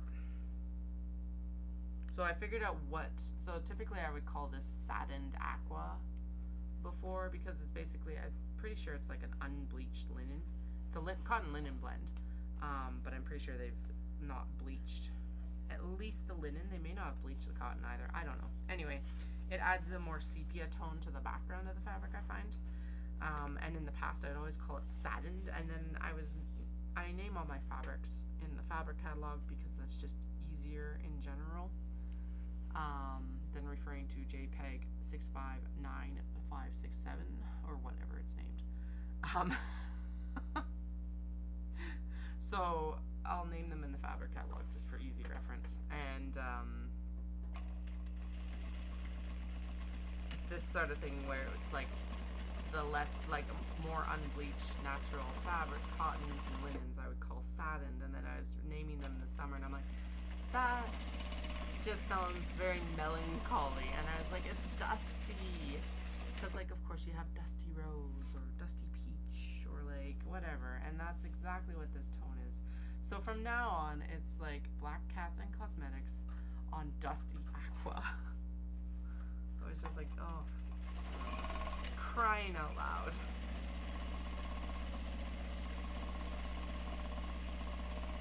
That is actually the proper, as far as I know, that's the proper layman's term at least, and probably the proper term for it in general. I was just like, of course. At least I eventually figured it out, instead of always calling them saddened. Sounded like some sort of so melodramatic. Oh, okay, we're almost there. Well, I say that, but we're not. We're not that far from the end though either, so we're further ahead than when we sat down at the sewing machine. Alrighty, what do we have here for the sassy cats? So I have actually stopped, I'm going to stop calling them sassy cats on the website. Black cat makes more sense, it's more descriptive. As much as I love calling them sassy cat, it just makes more sense to now call them black cats. However, obviously I will still be referring to them at times as sassy cat. I might still tag them as sassy cat just as kind of an inside joke, but if you're looking for black cat fabrics now in the shop, they are under black cat. Anyway, all that to say, I think we should put one that way and one this way. Yes, because then these guys are upright properly, and then on this side, oh wait, no, we want it this way because then, yeah, the ones that are upside down on this side are right side up on that one. Fabric flying everywhere. I think I need to start wearing a mask down here. I've been thinking about that. I'm like, I wonder what fabric dust does to your lungs over the long term with like industrial machines. I think I need to start wearing like filtration, because there is definitely a lot of fluff that like flies when you're cutting and sewing, especially sewing. Alright, kiddos are upstairs getting a snack, so if you hear any bangs or like chair That's them. Running around on the hardwood.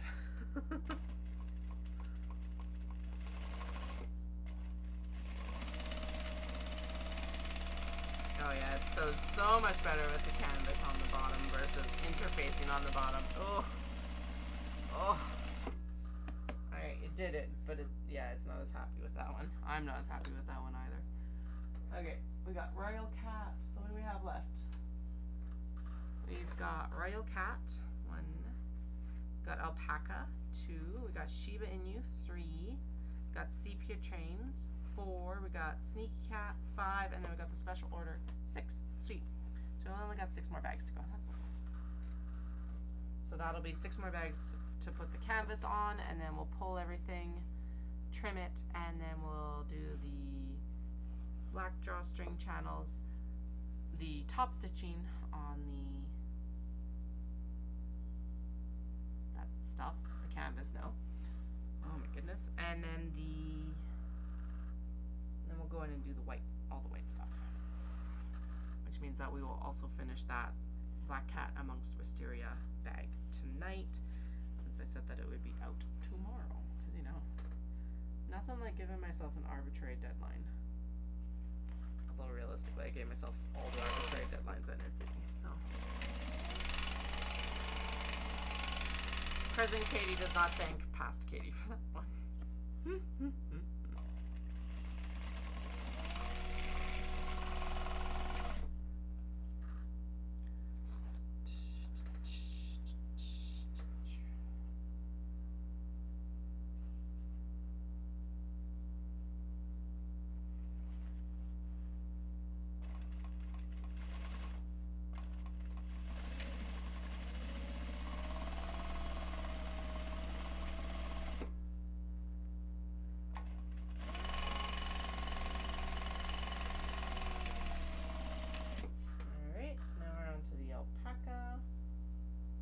So I call this alpaca. It's not actually alpaca, but like the tones of the fabric, which are showing up decently on the big portion of the screen. It just reminds me of alpaca. I don't know why. I think it's mostly the browns in here along with like the natural colors, because it's obvious that like the blue and the green and the pink are not natural alpaca colors. But that's just always what it reminds me of. So if you're looking for this, it's typically under alpaca pom-poms. I don't think, there may or may not be anything in the shop right now, but if you're looking for this Kato later on, that's what it'll be under. And that's part of the benefits to subscribing to the newsletter as well, as you'll find out when I actually put these into the shop. Now, I did sneak the first prototypes of the planner pouches into the shop the other day, because I was just like, I already have photos, may as well just sneak these in and get them up, and that's what I did. I was naughty, and I really only announced it on Instagram. But that's the benefit of following me on a few different platforms. But the newsletter definitely gets like first dibs on like a full shop update, so like the really big update that I just did post Knit City, and like they get the first news about sales. They also get the first just news about everything basically. And obviously I'll talk about them on here just because like I have a platform to talk about them on here right now too. And it pops up in the stream of consciousness. That's all this is.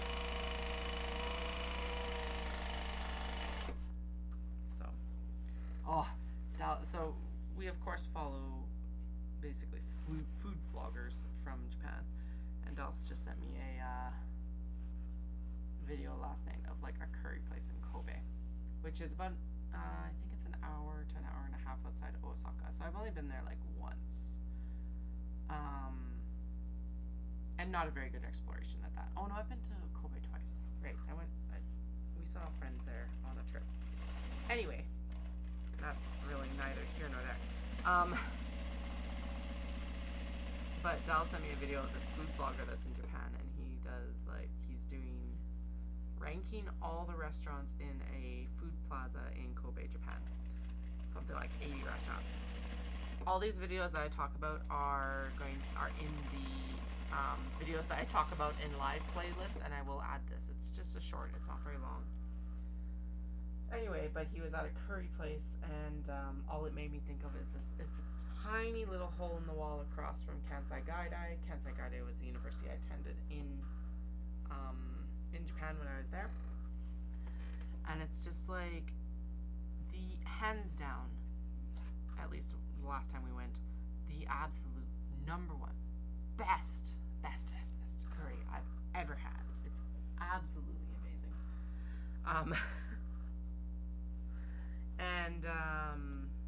Yeah, so I had seen that video already before Dallas had sent it to me, and so I double checked to make sure that New Delhi was still there.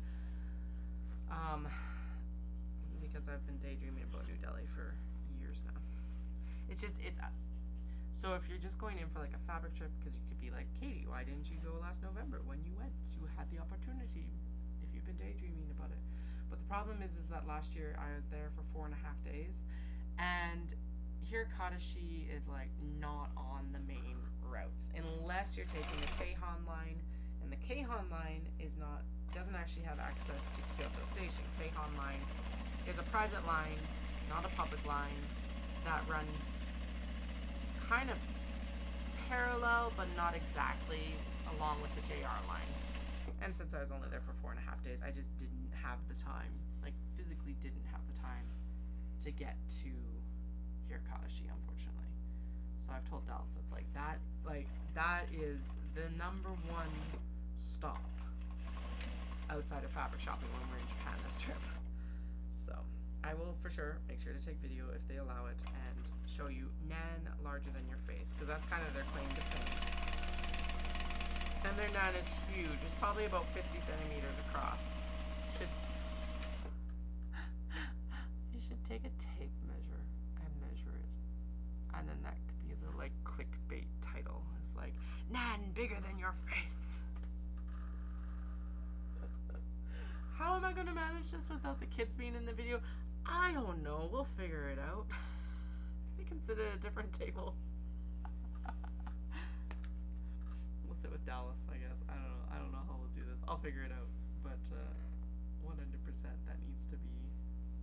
I need to do that. Because I feel like that kind of clickbait title would be amazing. To the point I almost should text it to Dallas right now. But he knows I'm on stream and he'd be like, why are you texting me while you're on stream? About that sort of thing, at least. Oh man, these trains are gorgeous. So this is one of those fabrics like I really like, but it wasn't super popular in like large box bags and small box bags and stuff like that. It's like, I guess it's fairly busy. It's also not like a common color combo like Japan tends to do. They tend to do some different color combos, but like it's just a really cool one. I like how it's got, because it's all different trains.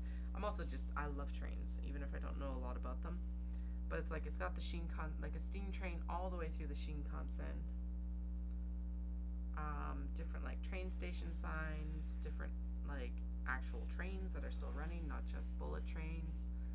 It's a really cool print. Now this one I probably should also call dusty, but I call sepia toned because it's like, it's not bright. Like, it looks like it's been aged a little bit, and sepia just seems to be a nice way to communicate that it's like brown-ish. Antiqued. Because in my head it was kind of looking like those, like, almost like some of those photos that, a colorized version of the photos that you go get at, like, now, at the, like, state/provincial fair sort of thing. Like, when Stampede comes into town, they usually have, like, photo things, and you get to dress up in, like, period costume and stuff like that. Get your photo taken, and that's what this print reminded me of. Even though it's trains.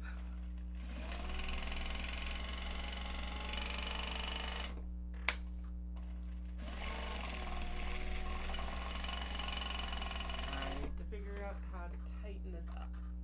I don't know what is going on, but something has happened to my needle positioner that keeps like rattling off. Like, not off, but it rattles out of position, and so it keeps rattling against the joiner, I guess would be the best description. Alrighty, we got 2 more to stitch the bottoms too, and then we will do the top stitching, and then we will do the top stitching of the drawstring channels, and then we will do the white stitching, and we can finish up that Sassy Cat bag, black cat fabric bag. Oh, hello. You just, okay. I thought you were the top one. Out of here. Okay.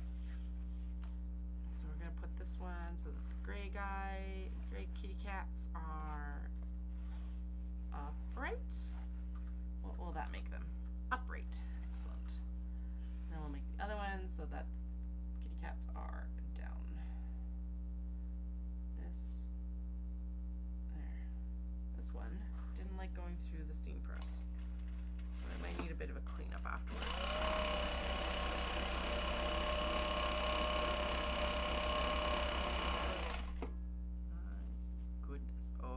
Okay, so that's one of the things I've got to change around a little bit, is the machine is actually rattling against something. I don't know what it's rattling against, probably the shelf that it's right here. Actually, that is one of the nice things, is I was going to shift so I got that big shelf against this wall right now, and there is actually space for it on the wall that the sewing machine came off of, but I'm actually going to leave it right here because I've got one of the Scadis pegboards on the bookshelf, and if I move it down, it's going to solve my like immediately at hand storage, so like thread and stuff like that, so I'm excited about that. This move actually worked out far better than I thought it would. Like I said, I would prefer to be against the window, but once I open up all the curtains, like I'm actually going to have more light on the sewing desk than sitting where I was, because I won't be blocking the curtain, like the big like window that's down here for the walkout basement. And I have easier access to actually open this than I did before as well in some ways. So, hello. So this was really cool because normally I don't use this fabric for Kato bags, but she requested a large, like an extended version of the Kato. And so I was able to use the Black Cats Amongst Wisteria, and we were actually able to fussy cut, or I was able to fussy cut the drawstring channels so that each of them has a black cat on it. So I'm thinking now, this just came to me, but I'm thinking that these might be a nice offering for pick your own orders. It's not necessarily something that I would like to put on consistently as an option, but it may be a nice option for like once in a while, so for folks that would like a little bit longer bag, because that's basically all we're doing, is we're just making, sorry, the canvas dropped to the floor, of course. We just extended the length of the bag, that's all we did. So. Alright, now is that, how large a wedge do these need again?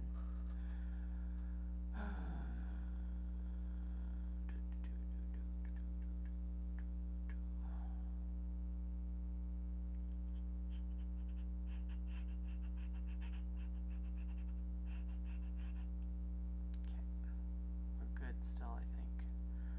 I'm just looking at how much room there will be on the bottom of this.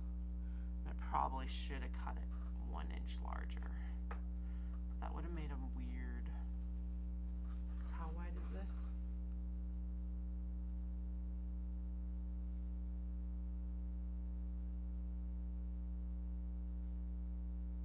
Nope. Okay, sorry. I need to actually go cut this like 1 inch thicker. So I will be right back.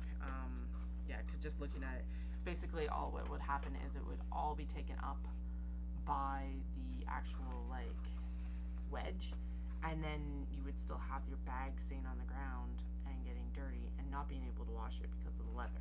So let me just go cut a new one of these. I'm pretty sure. Yeah, I've got some of it. 1 second.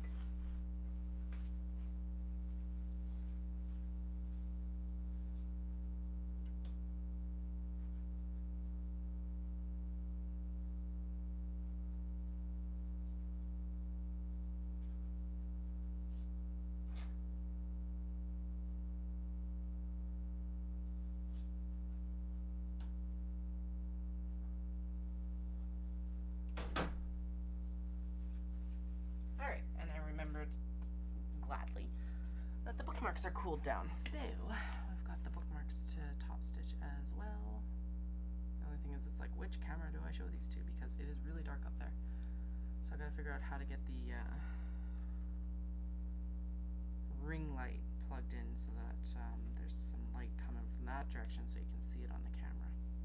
Anyway, the bookmarks in the little window up by my face cam are ready for top stitching as well. Can't stop at just what I need to do.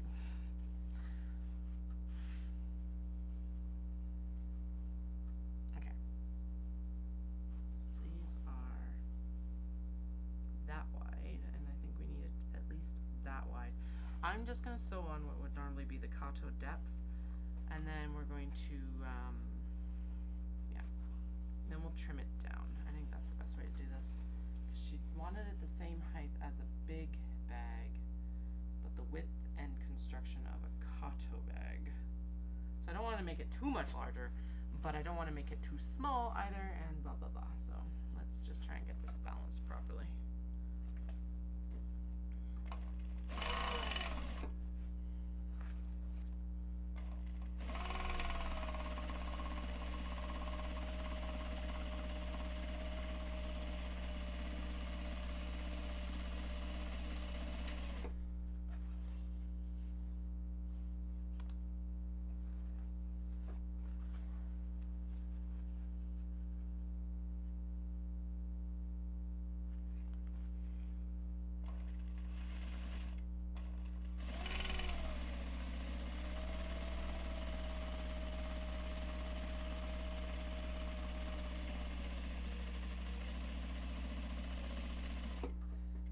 Alright, so there is the last one to have its canvas on the bottom. Now we can go in and we can top stitch everything. I am going to clip those wristlets while I'm like out of sewing mode. And then we'll get to the top stitching from there. Alright, so this is what chain piecing does, is it puts all of the pieces in a chain, and then you can just go through and clip it in between. It's actually a hack I learned from a quilting magazine, of all things, and it makes it so much faster. I've seen other people do it. For production sewing, it is the fastest way I've found to increase, or it's the easiest way I've found to increase production time. So if you're a quilter and you don't use chain piecing, look it up and give it a try. It is like life-changing. And that's not much of an exaggeration. Okay, so except for the fact that I am caught around some sort of wire down underneath, so let's just trim up from this side, and we just won't put it on top of Royal Cats because it's missing a piece. Okay, actually you guys can go into the bin over here like that, because then it's easy to negotiate around you. Okay, there we go. Shibas. And then, okay, now I can see what's it's caught on. And easily continue to trim up. Alright, there. I did not count how many I added onto my sewing, but apparently it's a little bit more than I intended. That's okay. I'm gonna actually set aside the ones that like need to be done because they are on order sort of thing, and that's what we'll focus our efforts on tonight and tomorrow as well, because I have a feeling I'll finish the one that I need to ship tonight and then I'm gonna head to bed. As much as I do want to continue to sew, I know that like I hit a certain point where it's like I just start making stupid mistakes, so that's not good. Stupid mistakes are stupid mistakes. Yeah.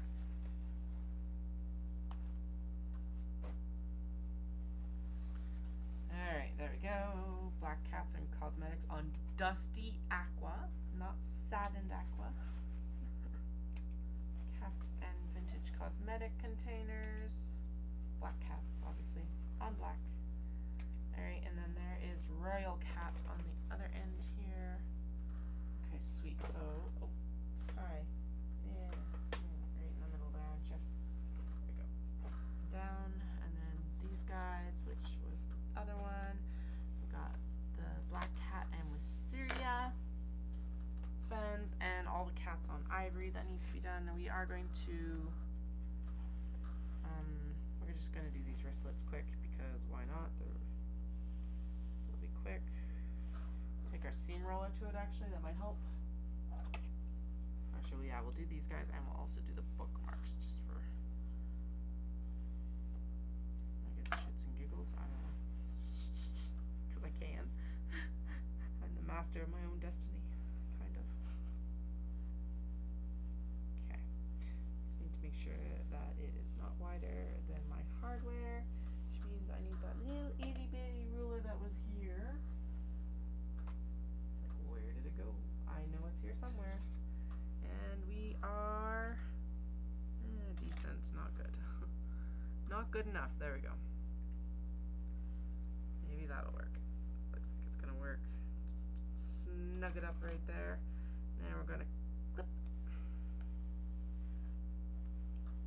These are super non-high-tech wristlets. In fact, I probably should just do a tutorial for them. Typically, I would suggest ironing them, but I hate burning my fingers with my iron, so I don't. I'm a terrible sewist. But seriously, I hate burning my fingers. So I do this instead. I struggle with it a little bit more probably than I need to, but I also don't have burnt little fingers at the end. So you know, I think that's the bigger win here. And it's already been pressed with the interfacing. These ones are nice because they do have the fusible interfacing in them, so they feel really sturdy. These are the ones that get the key fob hardware with the split ring and lobster clasp, so you can use it to clip current keys onto or to add keys onto. It's a little bit too wide at this end, so basically what I'm going to do is, realistically, it doesn't matter along the edges or in the middle how wide it is, as long as the ends are good and will fit in the hardware. There we go. So I'm just gonna make sure that it's good on this end, like they more or less match. Obviously, we're working with, it's handmade. It doesn't have to be like exactly perfect, but it's gotta be pretty damn close. There, that one passes so far. And then hope like heck that it doesn't shift while I'm sewing it.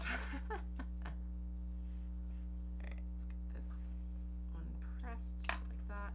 If you saw me trying to like get these done on the steam press, yes, that was, they weren't gonna cooperate, so that's why we're just doing it this way in part as well. Again, we do not want burnt fingers. Is there probably a better way to do this? Probably. Do I know it? No. Again, I'm all self-taught, so if someone has a hack for wristlets, I would be more than happy to see it. I know a lot of them also do like end up having you do a band and more like a D-ring lobster clasp, and I did do some of those, but I found that they need more fabric. I like the fact that this is just really straightforward, and then I put a piece of hardware on it and it's finished. It's the big one. I found sewing the little wrap bands on them actually could be fairly difficult to get nice, so I find that these come out nicer overall, actually.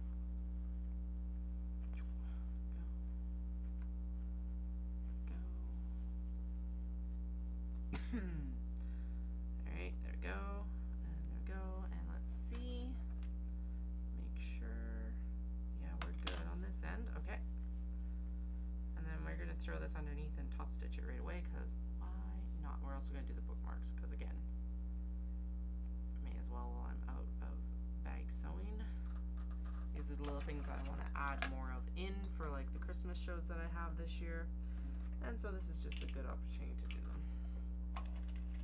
These I do backstitch very lightly, as you saw there. It was a very quick in and out backstitch. They will also be stitched across, and then, like I said, they'll have the hardware placed on them. So these guys are going to be very secure.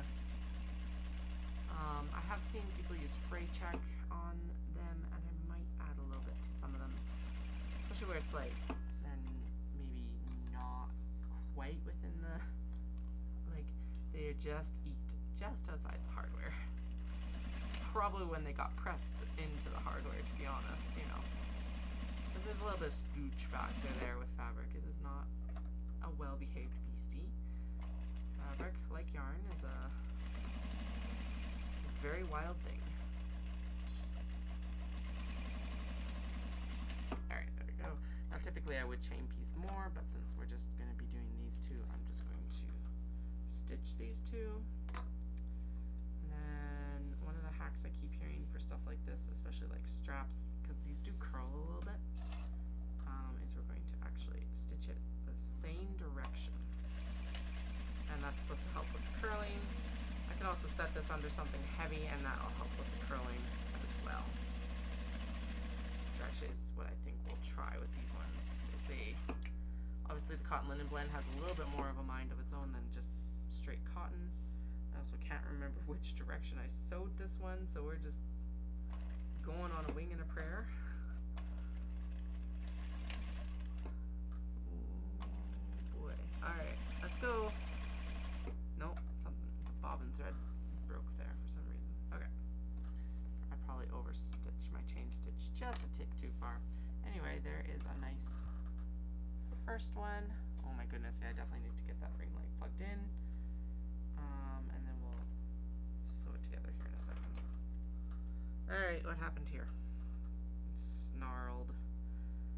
Okay, we are about halfway through that bobbin, so we still got a lot of thread, which is good. Through like that. Okay, there we go.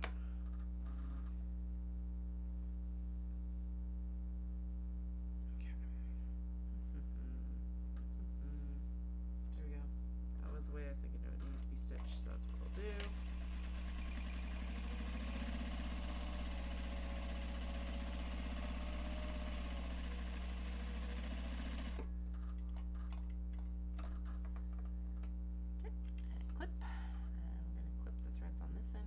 Since they're really long. And then we're gonna fold it. It's like the grumpy dog side, and this is like the happy dog side. So let's fold it to the happy dog side. Sew it down. This is basically just a, well, it's a little bit more intense than a basting stitch. It's at a basting stitch length because we're adding key fob hardware to it. This one's got better dog faces on this side. Just gonna fold it this way, and then I will trim excess like interfacing and fabric down as well. There we go.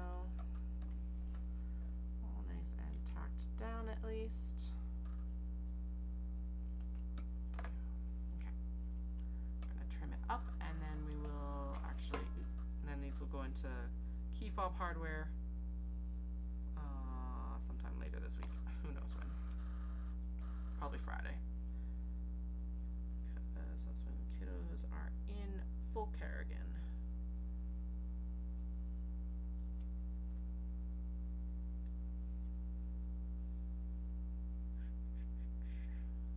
Trim. There we go. And then yeah, I'll put these under something heavy to actually get them to like lay flat. So I've got them in the little face screen here. They're super cute.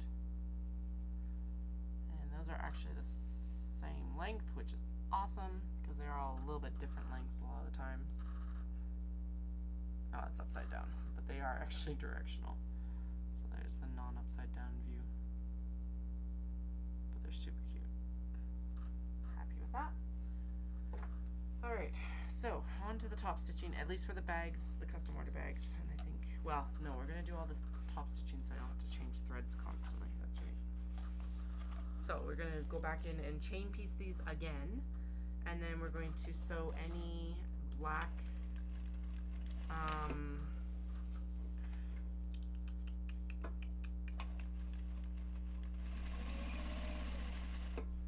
what was I thinking? Oh, any drawstring channels that need black top stitching will get sewn again after this. So right now I'm working on basically an extended Kato bag, which just means it's the same height as the big bag in a drawstring bag style. It's a custom request from Knit City Vancouver, and I got kindly reminded that I was over my deadline that I self-imposed. So we're getting this hustled on. And it's also a good reminder that I need to get the rest of these custom orders out as well. So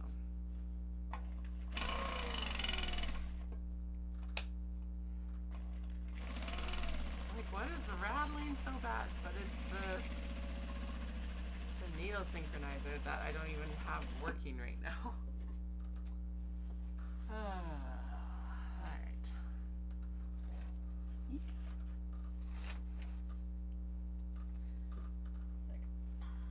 We're gonna leave the packages together because at this point what I can do is we will sew all the exterior top stitching before we do the drawstring top stitching, and then we'll put the newly top stitched exteriors with their packages for like pockets and stuff like that so that they don't get lost. That's what we're doing. Because right now they're paired up with the drawstring channels, but as soon as you take the drawstring channels away, you need some identifier for it.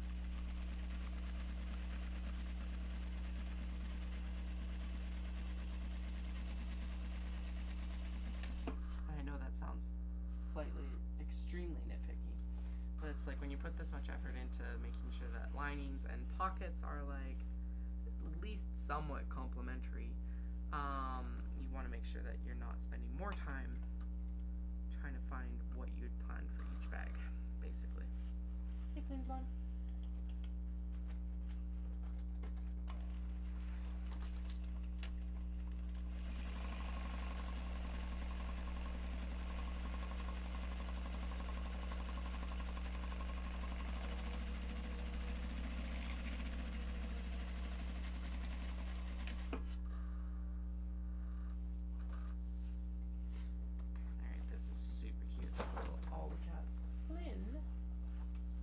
There's like an empty spot for you right there if you want it. Please don't try to jump up there because I don't want you on top of the shelf. Oh my goodness, cat. Of course, there's new areas for him to explore, so he's like, hey,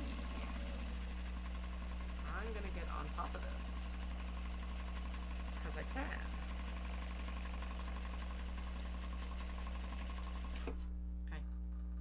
Up to?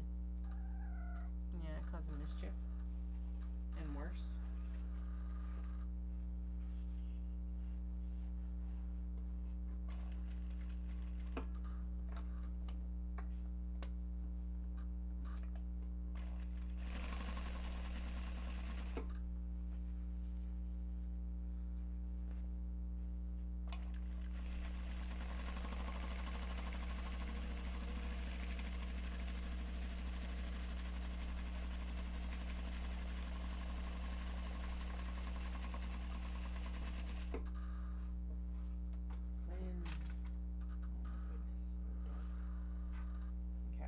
Actually, I am fading fast, so we're gonna just work on getting the wisteria bag done, and then we'll focus on getting the rest of these done afterwards. Just at the point where it's like, I am ready for bed, which is kind of annoying, but alright, listen to that intuition. Don't need to redo something because I'm tired. Alright, so we're going to do, right, we don't have a lining for this yet either, which is another factor. Because I didn't know how large exactly it was going to turn out, basically. So, let's see here.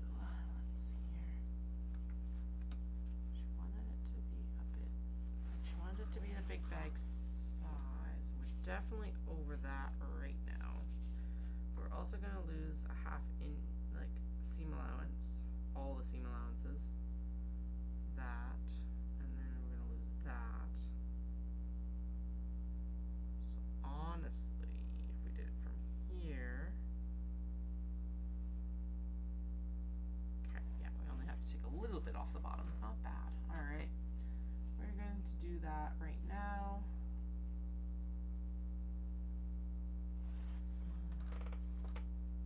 Basically we just need to take an inch off the bottom. So I'm glad I went and got a larger piece of canvas, because otherwise this one, like, it'll look better proportioned to this way as well. Okay. Could I use my big ruler? Yes, but this one is right here. And right now, convenience is king. Okay, apparently this is a very crooked piece of canvas, so we're gonna measure by that. Is that gonna work?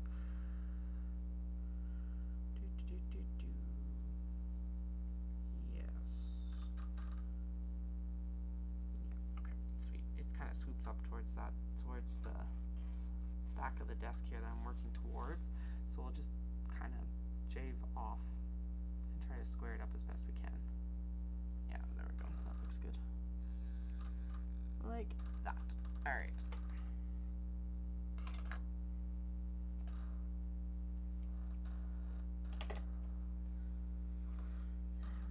Trim, trim, trim, trim, trim.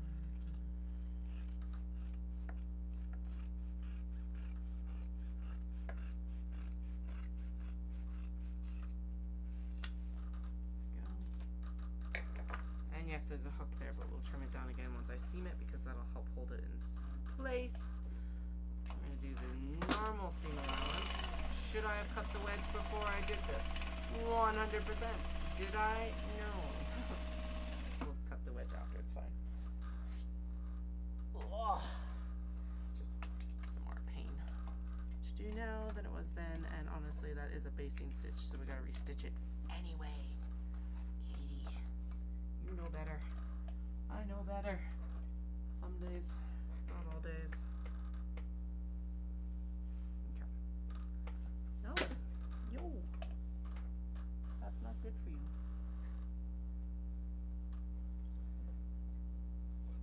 Okay. Alright,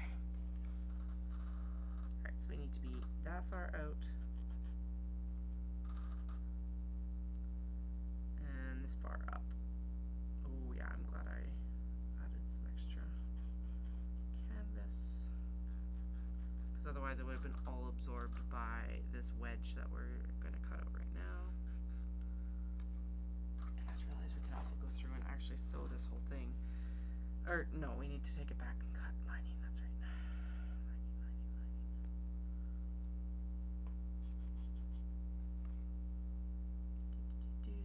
Normally I have a little template for this sort of stuff, or like I use my square, but again it is somewhere else. I don't know exactly where, because everything is in turmoil as per usual. Because when isn't studio not in turmoil if you're working? Yeah, so normally I just like square it up with a little like square quilt ruler, but that works too. Like the little ruler that I just used actually works quite well for this sort of thing. So, all right, there we go. Trim, trim, trim, and then we're gonna turn the. Actually, we're gonna top stitch the drawstring, and then what we're gonna do is we're gonna turn the seam length down, or yeah, seam stitch length down, and then we're gonna go cut a lining, and then we're going to swap threads to white. Have I finished all the top stitching for black? No, but that's okay, because like I said, I'm powering down, and I need to get this bag done tonight so that I can ship it tomorrow. So here we are. So just realized I don't know if I have any labels. Darn it. Oh yeah, I definitely have to finish tonight, because that glue is going to need to be glued and set for about 24 hours. Damn it, okay. Well, we can ship, and then I guess it goes in a post box on Wednesday. I'll just give the customer a heads up about that. Which is fine, because I'll pop it in a post box in Calgary, and since like that basically saves a day, I'll also means I think that if I don't, like, I think it's a little bit cheaper typically to ship from Calgary because it doesn't have to be transported from like Cochrane to Calgary. And so since I ship from Cochrane, it takes up any of the like shipping cost error that I might end up making. I do get charged that through my credit card and Shopify anyway, but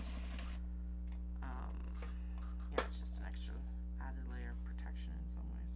Alright, this also needs to be basted, so we'll do that quick while I'm thinking about it. Okay, basted, lining, and we need to do an extra line of stitching on that bottom because I did it at the wrong stitch length. And you want shorter stitch lengths at higher stress points. This is a large stitch just because it's just going to be holding everything together. So it's not flip-flopping everywhere. I don't have as many like layers to worry about when I'm actually sewing it to the bag. So that's also why it's such a tiny seam allowance, because it's literally just a holding seam.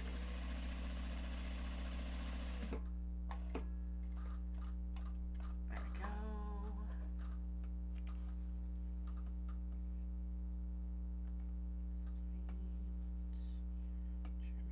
Down a little bit so it's not getting all hurly-burly and gross. Go like that. Okay, and those are the pockets, and they need to be done with white thread because it would look weird to do it with black thread on that lighter fabric. We're gonna literally stitch exactly where we've already stitched. No big deal. I'm also gonna back stitch it because high. And what I'm going to do is I'm just going to take measurements of it, and then we'll go cut a lining for it, so I can just finish it while it's sitting right. Oh, we need webbing, and we need D-rings. So I gotta get up anyway. So I'm gonna go cut the lining for this off camera. So I'm gonna mute the mic, and I will be right back.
We are back, and actually that was easier than I thought it was going to be.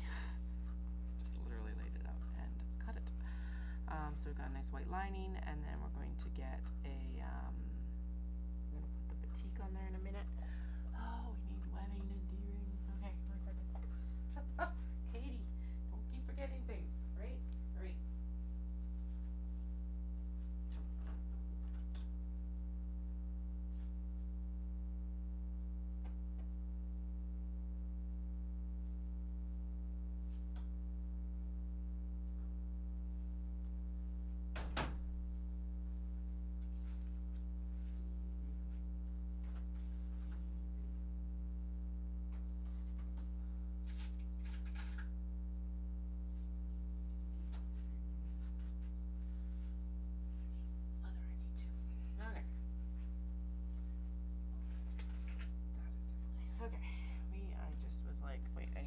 as well. I don't know which piece of these, well, that's obviously far more than we need. I'm just gonna see if this is, it's not quite enough. Okay.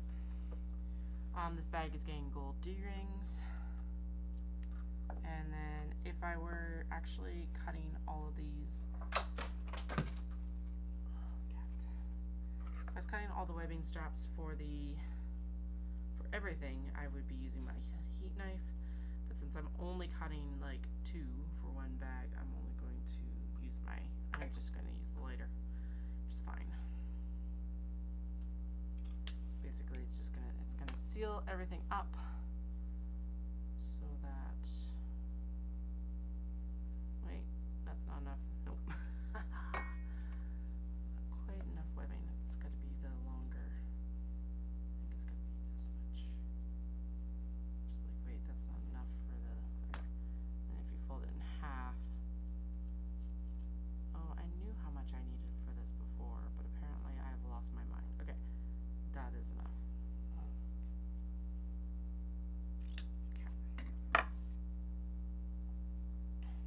Folding it up and then realizing it's like, no, you need more. Alright, and in case you're wondering where Flynn is, he is on top of the shelf that I did not want. Well, no, he's one layer down from the shelf I didn't want him on. So it's better than I thought it was going to be and worse than I wanted. But that is one of the things the Ouija's like, is I like being high up on stuff. There. I melt the end of the roll now as well.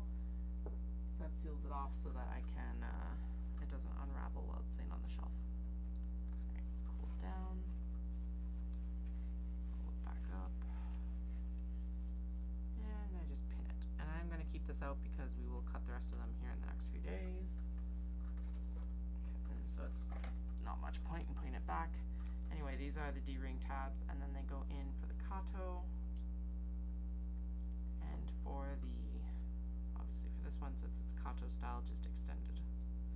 Do you think I'll put them a little bit further from the top, just because, Okay, so this one got mangled while I was cutting it, apparently. Oh, and not even that's good. This end is okay. So we're gonna cut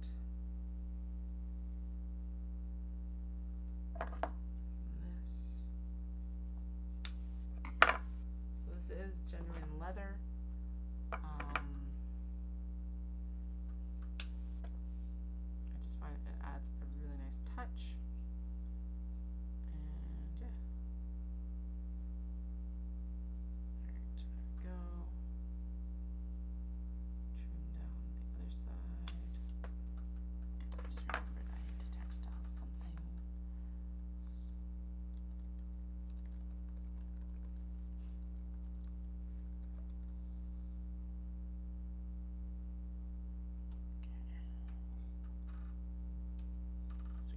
So there is the leather, and there is the webbing straps, tabs, and then we're going to go in and sew it.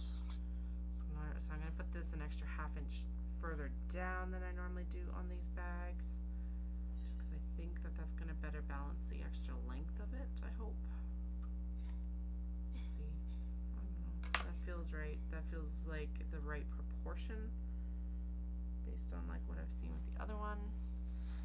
This doesn't go in until we actually do the interior to exterior, but it's just handier to have it done and ready to go so that I'm not too worried about it. There's no salvage on this side, so we don't need to worry about that either.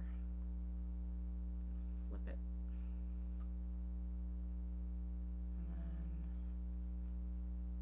it's just like, wait, did I turn my mic back on? But yes, it is back on. Alright. Let's make sure.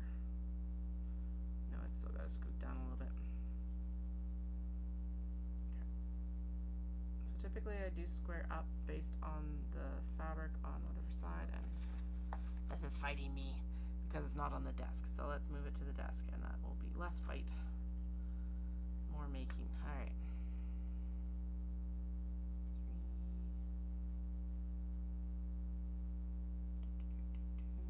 So the D-ring tabs are an add-on that got suggested by Caroline from Ancient Arts. She's like, should add on D-rings so that you could like add a strap onto it if you want.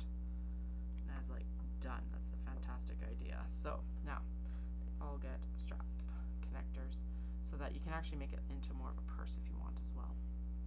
It is optional simply because if you want like a leather strap, it's going to be far more expensive than if you buy like a webbing strap. So that's why they're not included in the price, because not everyone wants a strap for their knitting bag either, sort of thing. So, alright, this side is not as far over as that side, so we're going to start sewing down here and on this side. Alright.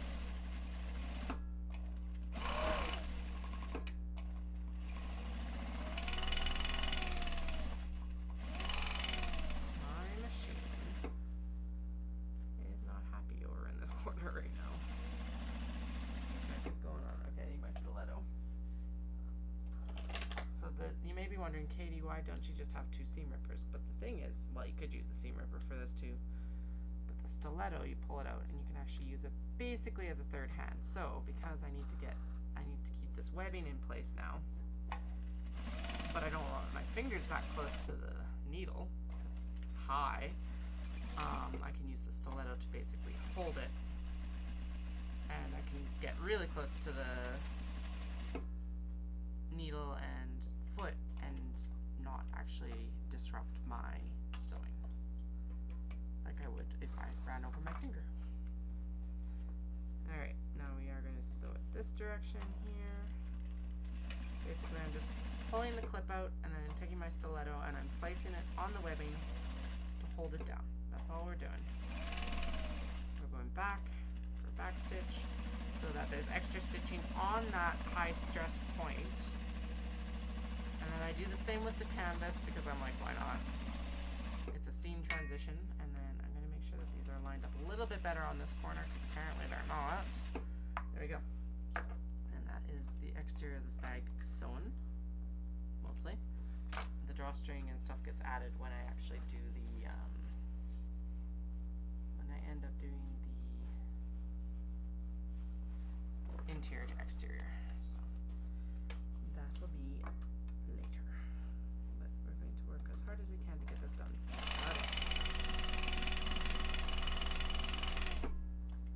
Alright, and we're on a good stitch length for the interior, which is nice. I'm gonna go over here, and I'm gonna do this.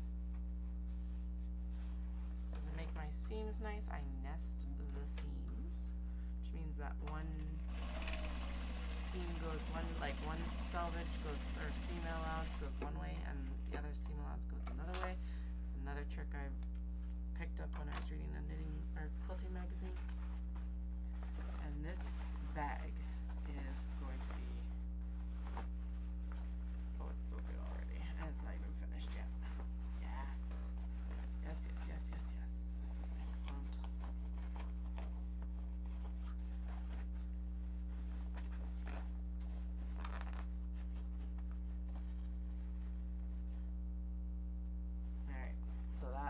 Extended Kato, same height as the big bag, or darn close, I think. It might be a little bit taller actually. Nope, it's actually a little bit shorter right now, but we'll add the drawstring into it. But it is glorious. That is gorgeous. Super excited about that. This fabric's really nice because it's got a lot of shimmer details and then like shimmer in the wisteria. So that's what I'm picking up with the gold. I'm gonna make me a bit bigger, so the web cam, and I'll show you on the actual like webcam. So it's got the gold hardware here, and then the shimmer here on the flowers. Spectacular. You can kind of see that on the webcam. It's getting picked up. So I'll just have to let her know that it will be delayed by a day because of the label, which I forgot about. It's okay. Sweet, and it's actually standing by itself really well, so the interfacing is obviously like done its job. Yeah, it is an impressively tall and skinny bag. Love it. Alright, let's get the thread swapped out and we will get the white stitching done. And then we'll get it assembled. We're just, yeah.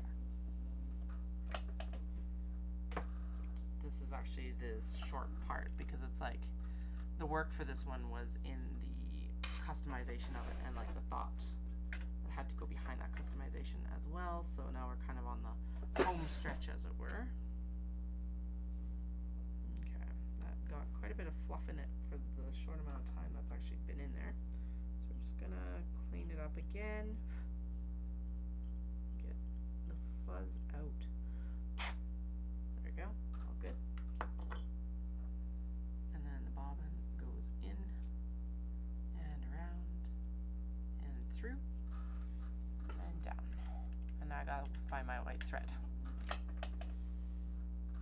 Pretty sure it's all in here.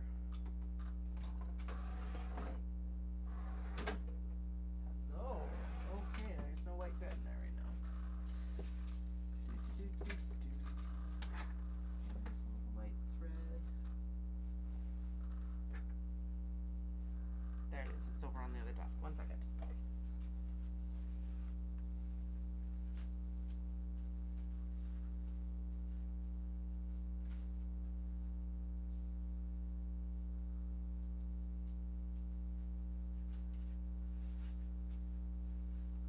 Why is it over there and not in the thread drawer? Who knows? I just work here. Okay. However, definitely need to order more thread. Alright. Good to know that we need more thread. Well, I knew I needed more thread at the end of Knit City, but I just haven't gotten there yet, so we'll get there eventually.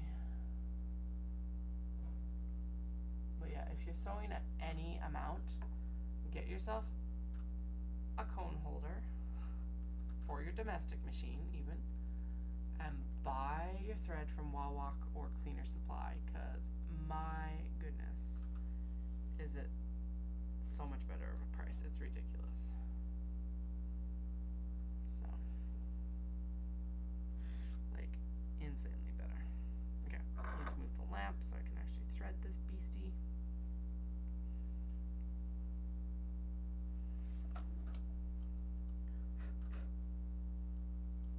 Need to take a brush in here too eventually.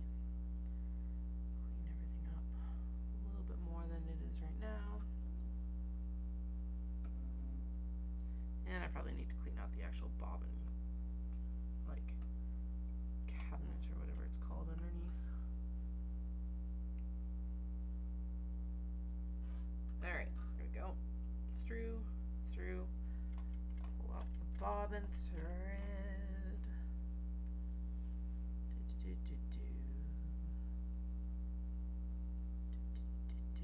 Okay, I always shorten it down because it's like I always pull out more than I need to actually thread the machine, but you don't need that much to start the actual sewing. So, what do we need to do first? We need to sew the pockets together and top stitch them first. Alright, so we're going to do that first. So basically, I'm just going to make sure these batik are really hard on some of them to tell what is the front and the back. So I'm going to make an educated, well, or a guess. It's not even an educated guess, it's just a guess. And we're going to say it's this side is the wrong side.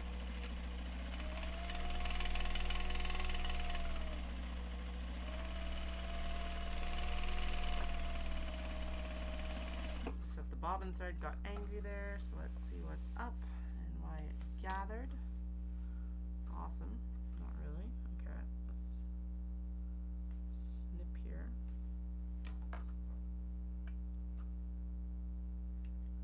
And we'll just do it again. Sometimes bobbin threads just like to throw a hissy fit. Okay. So typically what I do is I just rethread the bobbin at that point. Pop it out of the case, put it back in, pull it, make sure it's going the right direction, Make sure that the like upper thread isn't tangled around anything that it shouldn't be, because of course it's like around a bunch of stuff that needs to be. And it's threading nicely. Yeah, we're good. Okay. So let's just do this again. 2 seams are better than 1, right? So that's actually true in some cases. So like if like for really high stress points in like backpacks and stuff like that, two lines of like 2 seams, 2 lines of stitchings, 2 lines of seams, whatever you want to call it, is actually better because it will like add that extra durability to your actual like make.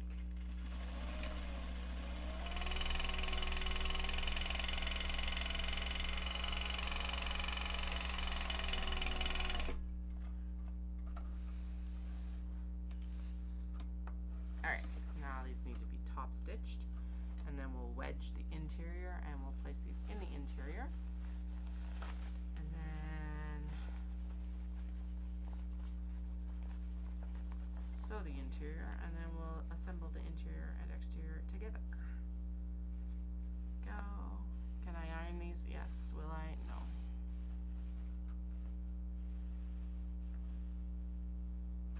Up the stitch length.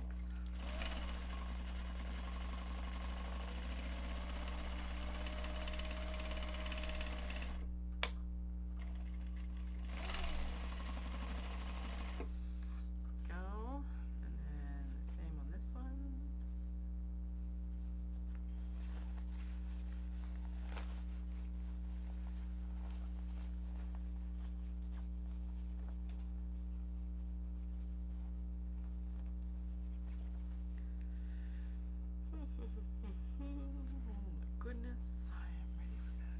Okay. I'm glad I decided to focus on this one and get it done.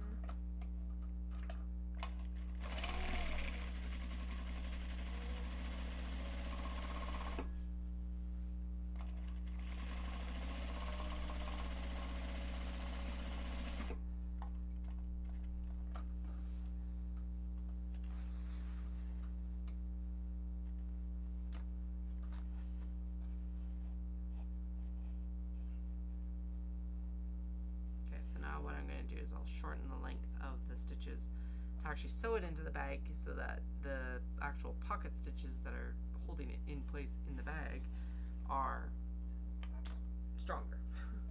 Top stitching is aesthetic mostly. It does have a little bit of use in that it will keep the it'll just keep it nicer and like more in place than if I was just to throw a pocket into the bag. It's not like, it keeps the layers together better to have it top stitched. There we go. I always find the words eventually. Okay, so we're gonna do the same wedge on the bottom here, which is just like the wedge on the exterior, and then I'm gonna, same as what you do in the pattern for the actual Kato bag, we're going to measure up from there a certain distance. Now because it's taller, I'm going to go further up and closer to the top of the bag so that it's not quite so you're not digging around in the depths of your bag for whatever you're going for. Alright, that was the wrong way to do this one, but whatever, we'll just go with the flow. This pen is drying out. Interesting. Oh, there we go, a little bit better. Probably just had to clear some stuff off. There's all sorts of gunk on fabric. It's why I do wash the exterior fabrics before I work with them.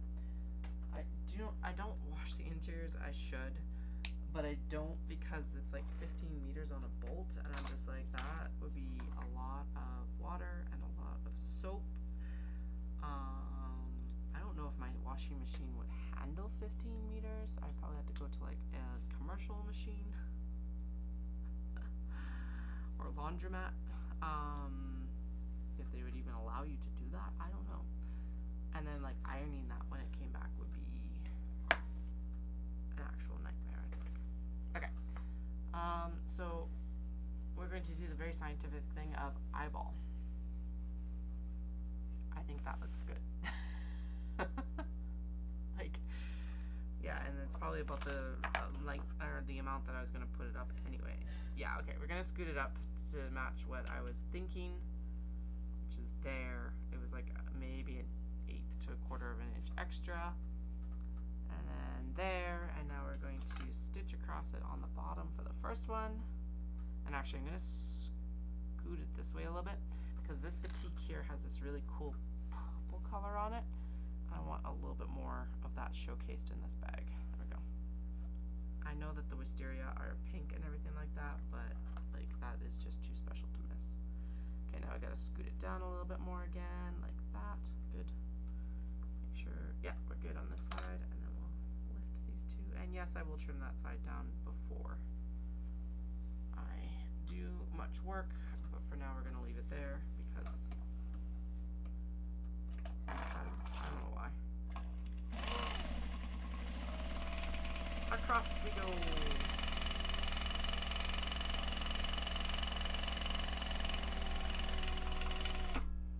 But Katie, you didn't clip it. Nope. Don't. And actually in this case, because these are cut so uniformly, I am also going to cheat and just match the side seams. We are rebelling tonight, and that looks like it's actually going to work. Then when we sew it together, the seams theoretically should be super matched. Okay. Now, does that work on this side? No, it does not. So I gotta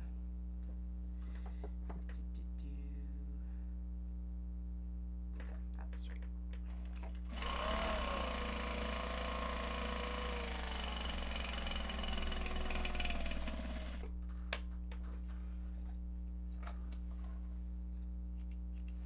Alright, there we are. There are the pockets installed first off, and now we actually have to make the pockets. So the pockets get sewn once it's in the thingamabobber, in the bag itself. This side is apparently going to get the 2-pocket version. This. My goodness, that needle synchronizer. Needs to figure its life out. The needle synchronizer. Me too, probably. Definitely the cat.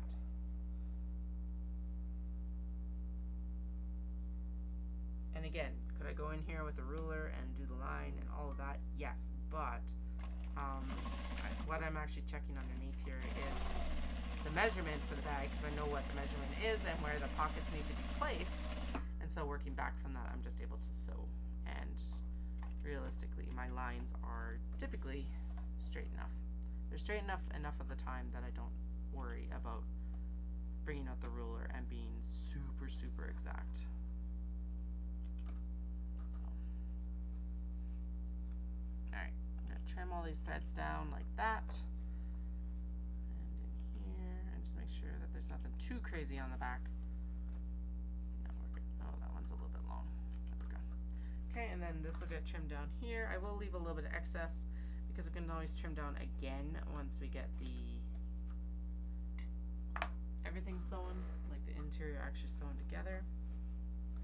Now this one is a 2-pocket combo instead of a 3-pocket combo, and so it goes further over, although I just realized I'm like, I don't actually know how wide this is. It's exactly how wide it's supposed to be. So if I'm doing 1 pocket, oh my goodness, why do I have to math tonight?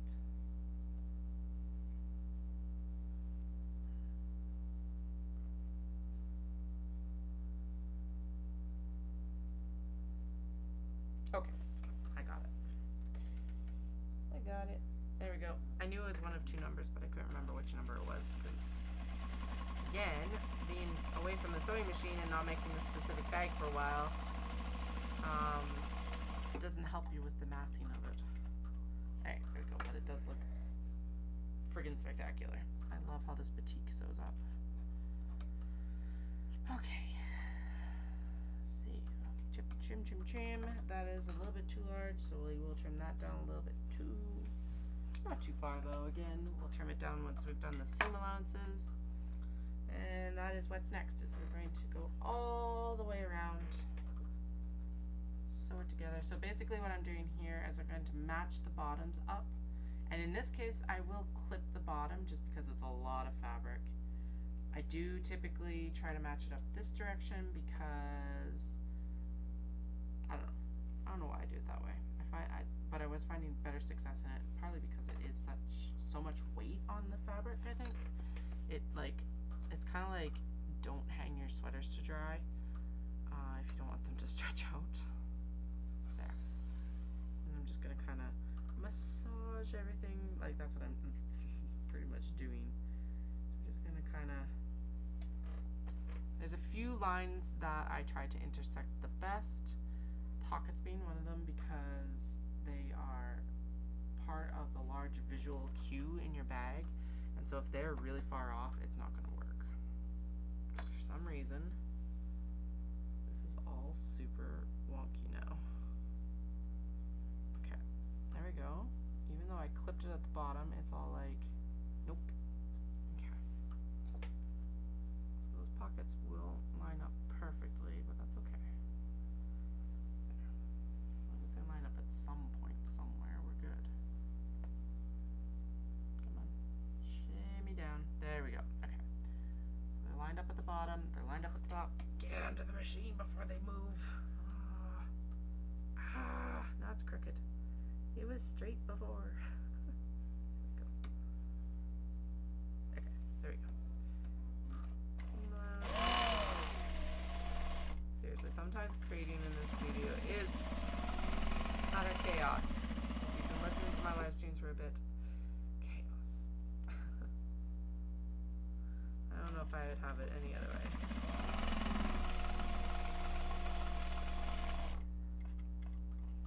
And yes, when I said chaos, that was with a capital C, just in case you were wondering.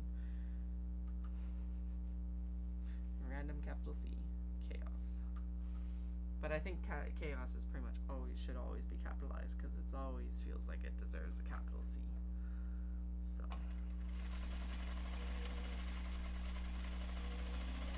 Okay, and then we're going to leave our, actually, no, I found it easier to turn the bag through the side. That's right. Through the, actual wedge than I did to turn it through the bottom. It's definitely easier to close a wedge corner than it is to close the bottom. So we're going to do that this time. We're going to ease that a little bit. There we go. Whee! Almost there. Like that.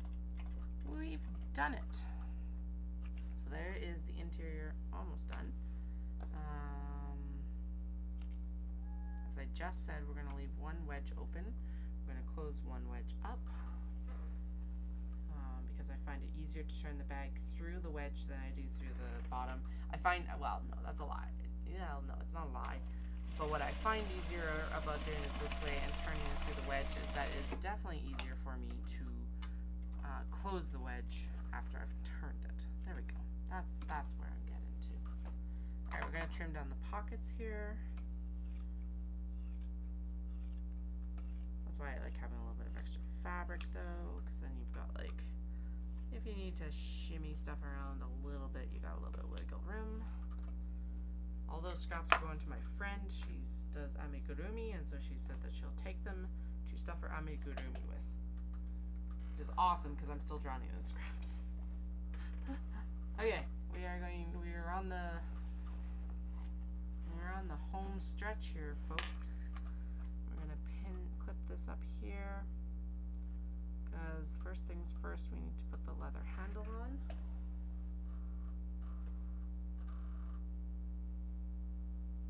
Where'd it go? I trimmed one down specifically. Alrighty, let's run away on me. Excellent.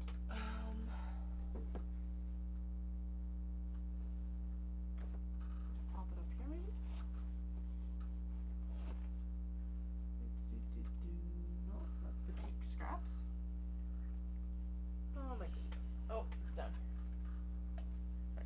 see it because it was on black fabric. So black leather straps don't show up well on black fabric. Who would have thought that that's how that worked? Okay, now it's gotta go this way. Alright, so in here, like that. A little clippy clip with the sewing clips here. Now, sometimes I sew these exterior out, sometimes I sew them interior out. Really, it depends on how much they're going to wrinkle. So basically, it's just a guessing game. Sometimes I flip it halfway through. But what we're going to do is we're going to clip the leather there, and then we're going to clip the drawstring here, which is smaller, and then when the drawstring is drawn, the cap will be on the exterior. Excellent. And we are going to baste this all together so that I don't have to worry about it slipping when I actually sew the interior and exterior together. It's like, that's the only layers I have to worry about is the interior exterior again sewn together, because the seam allowance is large enough that the basting will just get hidden by the seam allowance. So if you're basting, you want to be basting within your seam allowance. So what that means, if you're new to that terminology or you just want to learn facts, that means that you want, if you have a 1/2 inch seam allowance, you want to be basting at a 1/4 or an 1/8 of an inch seam allowance. I typically, if I have a 1/2 inch seam allowance, I typically try to baste at an 1/8 of an inch, because then I don't have to worry about it at all. Like, it's not going to show up in the seam allowance or in the finished product ever, because it's the seam allowance is way too large. Anyway, that's what I like to do. Even in a 1/4 inch seam allowance, although that is a really tight space to do a based stitch and then a seam as well. Or at least for me personally. Not saying it can't be done, I'm just saying it's yeah. I said I was gonna base this. I think we're gonna go the complete chaos route and just sew it together. Alright. And then I can be done this one. But like, it's coming together so nicely. It's gonna be a gorgeous bag. She made some excellent decisions, and then she also let me just basically, I think her big thing was she wanted to make sure that the canvas was black, which of course in this case it would be with the black cats. But she just let me choose the rest of it, which made the process super enjoyable overall. Because that batik in there looks stunning. Okay, let's just make sure that that's going to be big enough. I think we're good. You do want it to be a little bit like, you want your lining and your interior and exterior to be a little bit tight. And we're definitely a little bit tight, so we're going to go with it. Alright, let's get this sewn. So we're going to clip the side seams together, and then I take all those clips that I've just clipped. And typically about this point you're able to tell if you should sew from the interior or exterior.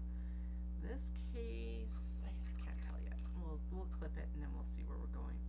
Then I always curse, because it's like, if I haven't guessed right, because yeah, it's a guessing game, then I have to flip the clips to be able to pull them out of the bag easy, or the clipping easy. Oh yeah, this is good. Okay, sweet. Excellent. Okay, get up there. Like that. I think in this case we'll sew it just as it is, which means that we'll sew it with the exterior, or the interior facing out, essentially. The bag, go, and then once I'm done this, I'll go grab a label, we'll turn it, we'll grab a label, glue the label on, and then I am heading to bed. Just like I said, so I don't make any dumb mistakes. Yeah, okay, here we go. Yeah, I totally put those clips on wrong, but oh well. So wrong basically being that I ended up putting them in an orientation where, like, the easiest way to have clips in a bag is to have them flat side down, and these are all not flat side down. That's fine. It'll work.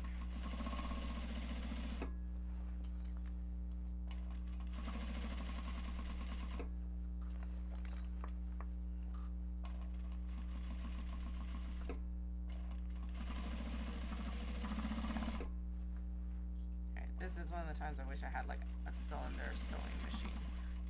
So they're super cool. So basically what it is that it's still the sewing foot and all of that, and that's awesome. But it's just a cylinder arm, so you're just able to like go around so fast versus like having to manipulate the fabric so much on a flatbed sewing a circle. It works.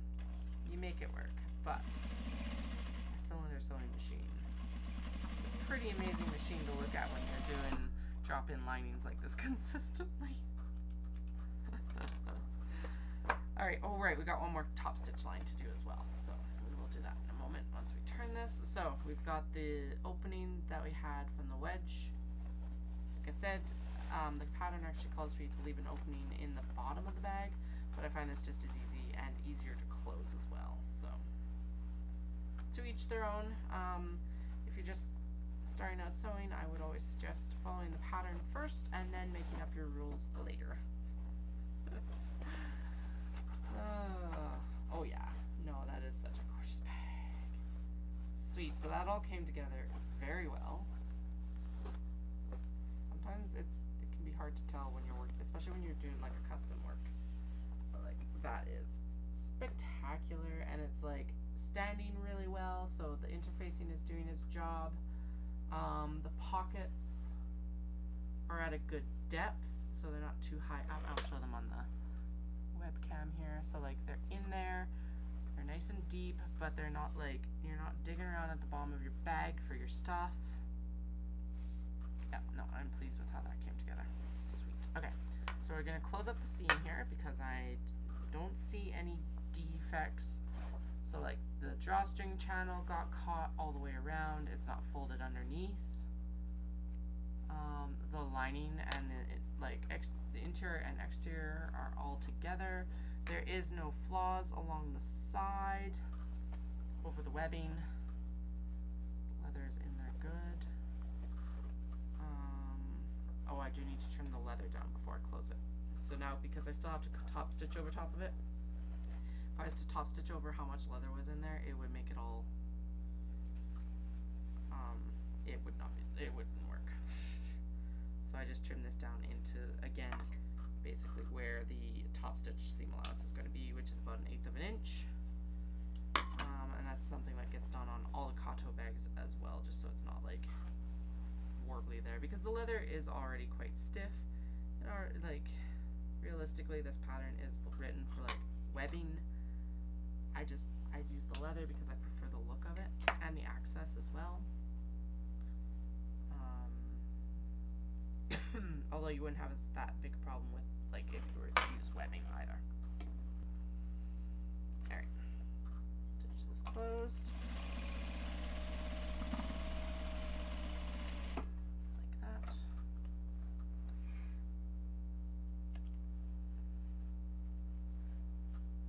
Alright, definitely doesn't feel like I got much accomplished, but when I think about it, we did pretty good because we did all the interfacing tonight and all the application of the interfacing, which can take a while, which it did, and then we just sewed a whole bag as well, so that's pretty good. Okay.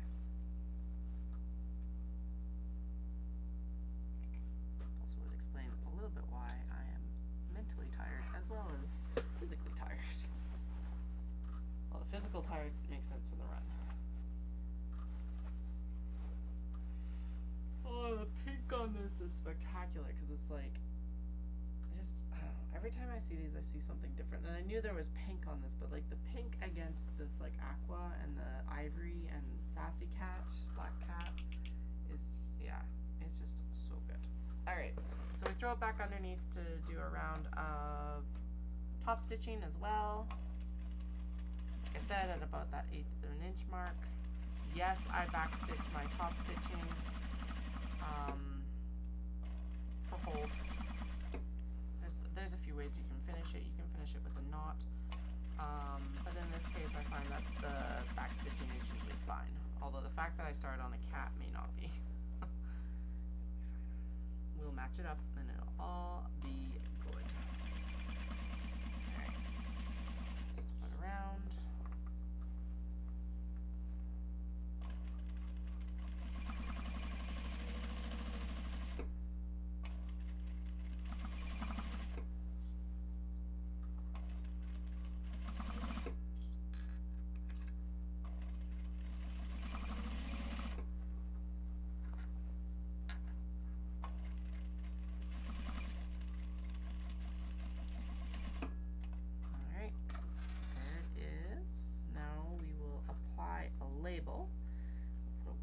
label, and then it's gonna have to dry.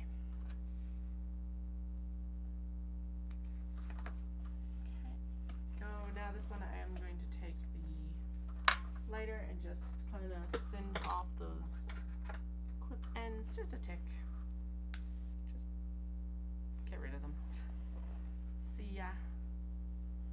Wouldn't want to be a sort of thing.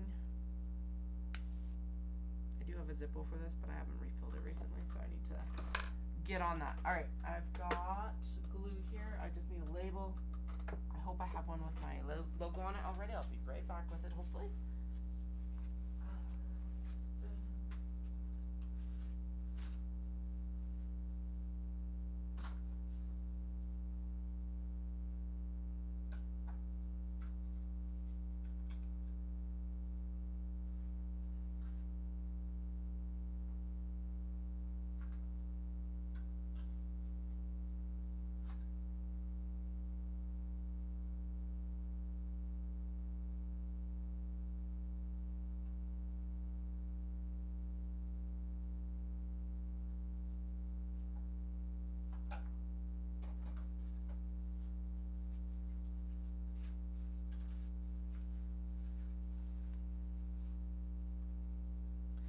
Alright, as I thought, I had prepped a bunch at Knit City, so usually what I do is I'll go through and I will do a bunch of logo burning and then cutting, so that then I've got a few leftovers when I actually come back to make more bags.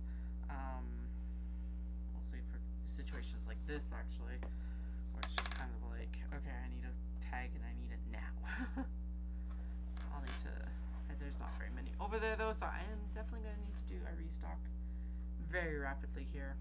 Now there isn't a lot of canvas. Typically I put this fully on the canvas. In this case I am going to put it up a little bit above the canvas, still centered in the bag. It's not going to obstruct any of the cats or anything like that. Just so it's like a little bit, actually I'm going to move it there. So it's about 2/3 on, like the label itself is about 2/3 on the canvas and 1/3 on the fabric.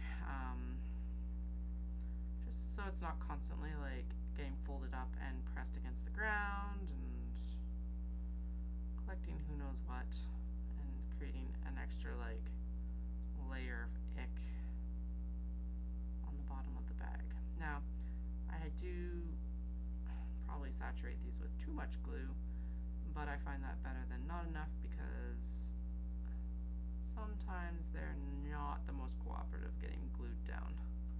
And that's part of why I want to also, I'll give her a heads up that this will be delayed a little bit, like an extra 12 hours, because I want to make sure that this does actually adhere correctly before I send it out to a customer, obviously. And there's a great big glue bubble there.